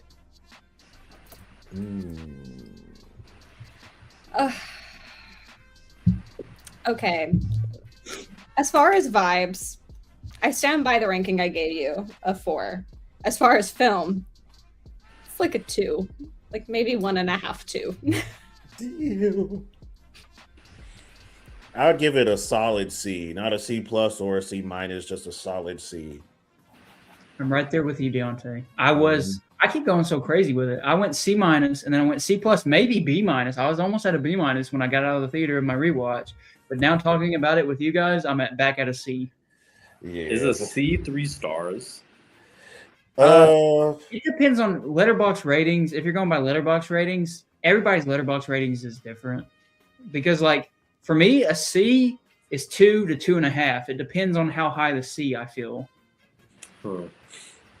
Yeah, usually, like, I don't usually do 1 out of 5. I usually do, like, 1 out of 10. And on that scale, because I gave it a C, it would probably be like a 7 out of 10 or maybe a 6.5.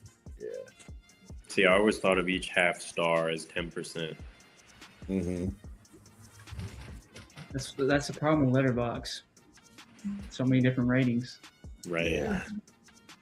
But yeah, that's all we got, I think, for Scream 7. Is that all we got? I think that's all we got. I think that's all it deserves. Yeah. So yeah, go No, maybe not. I don't know. If you're a fan of Scream 7, I feel like maybe you've probably already seen it. So I don't. And if you're watching this, then you probably have already seen it because unless you just a sicko that likes spoilers. But yeah, if you like Scream, maybe I don't know. Maybe you'll see it. Maybe you don't. Some people love this one. I had somebody in my TikTok comments say that this is the best one since the first one. So I was like. And I was like, all I said was, I'm glad you loved it. I'm so I feel so snarky in my. Imagine they're watching right now. I'm sorry. Hey, if you liked it, I'm sorry because I do. I feel so snarky in my TikTok comments because like when people are like, if I give a movie a bad grade, and they're like, I actually loved it. This reason, this, and all I ever say is, I'm glad you loved it with an exclamation point. And I heart the comment. Wow. I feel like I'm being sassy when I do that, but I don't know how else to like be like, okay, good. I love that's you. part of your brand. I'm like, I love you. I love you for that, but like, I love that for you. Not, I don't love you for that. They're strangers, but like, I love that for you. There we go. I had it backwards. Are there love that journey. Are there TikTok pages where they're like haters for film critics? Because I feel like they'll like get like a screen recording of you saying that. I'm probably on. You know what? Like, this I'm guy's probably fake. somewhere. I'm honestly. You know what? Actually, I'll create one, and it's actually a Jacob's Film Perspectives secret hate page, and I just worst clips. Hey, Get one of those voice changers and have like a, I don't know, a Mickey Mouse mask. Hey, if I ever came across, Bill would hate me because 3 is still in the bottom for me, but I love all. I know that my ranking is controversial. I support you. Do and follow your own ranking. If you hate Scream 3, that's totally fair. Similar to what Jacob was saying. I love that for you. Non-sarcastically too. I Yes. rewatched 2 through 4. I don't remember anything that happens, and I kind of remember 4 because it's memorable. 2. Yeah, It's 2. I need to rewatch 2 through 4 as well. It's been a while. 2, I've seen all of them. I've only seen 2 and 3 once in my life, all the way through. Only 2 and 3 are the only ones I've only seen once in my life. All the rest I've seen at least twice. Yeah, so that's kind of weird because like twice as good as me. Well, you know what? Making me feel like I'm a savvy movie person. I think I've seen all of them once. No, I've seen the original one. I don't know how many times, but like I haven't seen the original twice. I've seen the original an ungodly amount. Yeah, probably that's so. so That's probably Bella's comfort movie. She puts it on. It is. I turn it on all the time. It's background noise. I feel like that's not a joke. It's not. I'm texting movies I I truly own. believe that. Oh man, the next Ghostface reveal turns out to be Bella. We all saw it coming. Because I'm a fan, I could never be Ghostface. Oh, You would just get killed or something. I would be like the least memorable death at the start of the film. Like that would be me. It's like, well, you didn't shoot Bella in the head, so technically she's still alive, running around and stabbing people. So There we go. Sid told them, and they just didn't listen. I'm probably gonna have a Ghostface come after me now, though, because of my terrible comments on this movie. I'm probably gonna be like, I'm probably on some like dark website where they have like they're gonna take a clip of me and they're gonna be like, this guy, kill him. I don't even And then live in intersect with countries weapons, and there's safe. actually a hypnotist going back and saying, "This is your next target." You know who it's gonna be? It's gonna be the boyfriend actor that I hate so much. That's trash. It's It's gonna be him. He's gonna be in a Ghostface mask. I'm gonna be out at like my movie theater. It's like he's gonna find out where I go to the movies, and I'm gonna come out of the movie theater, and he's gonna be there in a Ghostface, and he's just gonna kill me. Yeah. And you know what? I hope you do because you do suck at acting, buddy. Yeah. He's like, you freaking podcaster, you freaking bad actor. Hey, Come at me. Watch this guy get nominated for like a Best Actor award at the Oscars in the next 5 years. Yeah, watch like in 5 years, he's gonna be like one of the most beloved actors, and then people are gonna bring up this clip and they're like, "This guy doesn't know what he's talking about." I mean, look this at Mikey guy. Madison, like what, 3-4 years ago. Hey, Mikey Madison was great in Scream 5. She was predictable as a killer, but she was great in Scream 5. I don't remember her in it, believe it or not. I need to rewatch. She has one of the most memorable deaths, I'd say. I agree. I really liked her. But yeah, that's Scream 7 for us. I have nothing else. Nobody else has anything else for that. All I have to say is go watch what's coming out. Undertone. See that in theaters. Yes. Great movie. Watched that last night. So did Bella. Mac watched it a few days ago. I know Mac doesn't love it as much, but me and Bella really appreciated it. Go see that. Instead of seeing Scream 7, I think give your money to Undertone. Agreed. Preferably. Also, A24, your people, Jacob. Hey. Oh my God, the segment. A24. I went and saw your movie. I loved it. It was great. You should hire me because I saw that was his first feature film. So like if he can make that, I can make something like that. So like, I don't know. Not to diss this guy. His name's Ian something. Not to diss you, Ian. You're a cool guy. But like I think I would be just as well. So, we could just hit me up. You got my email, jacobsfilmperspectives@gmail.com. A24, email me. Tell me that. Give me a script. I'll direct it. I'll write something for you. I'll act. I'm actually acting now. That's another thing I guess I can shout out. Go to my buddy Nick from college. Slanted. Undertone was great going to see Slanted. Also I want love to see Slanted. I enjoyed. Did you see Slanted? I did see Slanted. Big I fan. enjoyed it. Me too. I have not It felt seen very substance. Yeah, it is. It is. It's not showing anywhere near me, so I can't Mean see Girls Slanted. meets I'm sorry, guys. Substance. And I haven't seen Mean Girls at all. Oof. That's the reason. You should watch Mean Girls. That's why it sucks living in Missouri. But anyway, yeah. So my buddy, I wanted to shout this out because he's been working real hard. My buddy Nick, graduated school with him. Me and Deontay are in a short together. I'm a detective. Deontay's I can't point. Deontay, the serial killer. I hate this. He's a serial killer. Do that. And wait, hold on. I can't. I'm not gonna do that. I look like an idiot. Deontay's a serial killer. I won't say what happens in the film, but there's some brutal murder that happens. So actually, no.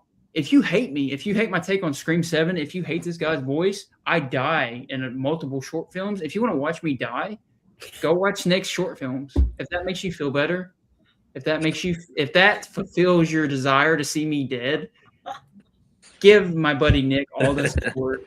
Go subscribe, go like it, because I do die in the short film. Spoiler alert.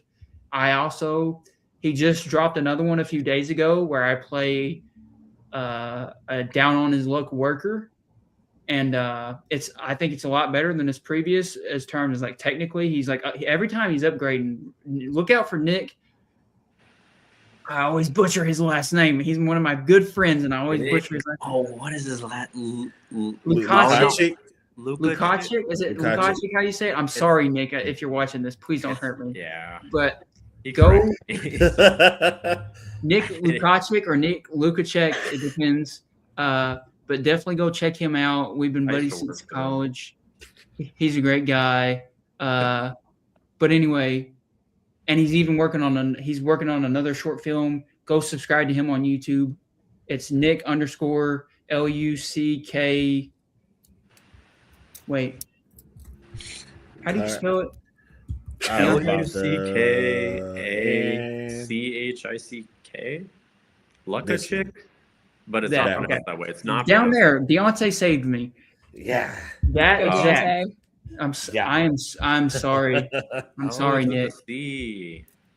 But yeah, go subscribe to that on YouTube. He's got like 6-7 more shorts he's trying to work on. Me and Deontay are in his first one.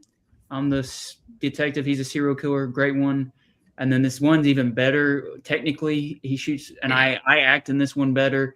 I play a guy down on his luck that ends up possibly killing himself, maybe not. I don't know. It's an ambiguous ending. Up to you. And my buddy Lawson is the voice in it. But Nick is shooting these films like crazy. Go subscribe. I am in my actor era. I'm basically, me and Nick talk about this. I am the Leo to his Martin Scorsese. Hey. Like, he's literally casting me and putting me in every one of his short films. And I'm telling you, Nick, this is going to ruin your career. But he's like, I love you. He's going to do it anyway because I'm not a professionally trained actor. I'm a filmmaker. I went to film school. I didn't go to acting school, but I do act better in this, I think. Go watch those two. Subscribe, like it. I'm playing Dracula next. A modern take on Dracula, and Van Helsing is going to be played by Blake Hickman, a fan of the podcast, Fundamentals. He's playing Van Helsing, and we're going to have some beef in that film, obviously. But yeah, so if you want to see me play a vampire that's probably going to die too, because he usually casts me as the one that dies. Brutally. Do that. I'm really good at dying in short films. But yeah, go subscribe to him. He's putting in so much work. He's putting all his heart into these scripts, and everyone is getting better and better. I have a script on my table right now that I have to read for. I'm doing narration for one of his films he's working on. He is just going at it. I've never seen so much drive to make a film right now. It's so inspiring to me. I love that man. Subscribe to him. Great friend. Go check out his stuff. I will have an Undertone out of theater reaction tomorrow. I was going to post it tonight, but I wanted the podcast to kind of take the stage. I didn't want to take away from the podcast, so I'll post it tomorrow. My thoughts on that. And yeah, follow me on everything. Jacob's Film Perspectives everywhere, literally everywhere. I'm at Substack, YouTube, TikTok, Instagram, Facebook. Follow me at Jacob Smith 9817 on Letterboxd. Follow Mac on Letterboxd. He has the best written reviews on Letterboxd. Yeah, true at all. They get worse every time. I think they're so well written and so well done. Deontay has some news coming up. Still, we're waiting on, but he's edging us. He's making us wait a long time. He's gooning me for it. But as the kids would say, but yeah, Deontay's got some special things coming up with the SNN network. There's going to be a pretty big change, I think. Mm-hmm. Just hinting at that. And yeah, we'll be back for, I have no idea. Project Hail Mary comes out this weekend. Obviously, it's Ryan Gosling. Obviously, there's probably going to be an episode on it. Unless it disappoints me, and then there probably still will be an episode. Besides the Odyssey, Spider-Man, and Dune Part 3, this is my most anticipated of the year. It's coming this weekend. I missed the screening last night. I'm so sad, but I saw Undertone instead. It was a better time for me. But yeah, I'm seeing Project Hail Mary either this Friday or Saturday probably. So Out of Theater Reaction will be coming for that, and then a podcast. That'll be our next one. And yeah, I think I covered everything. Yeah. But mainly subscribe to Nick. Subscribe to Nick mainly, because he is working. If you don't put any subscribe, I don't care if you subscribe to me. I don't care if you like my stuff. Go support Nick, because he's putting in a lot of hard work. That man is so talented and creative, and I can't wait to see what he does next. And yeah, go watch those short films. And Craven Conventions down below me. Best co-host. She will have podcasts sometime. It'll happen. It's happening. She's just making it so amazing that when it happens, it's going to be a masterpiece. I know it. Absolutely. The GOAT. Yeah, I think that's anything else, Deontay, you want to say? That's it for me. Well, sign off. Thanks for tuning in, everybody. Bye.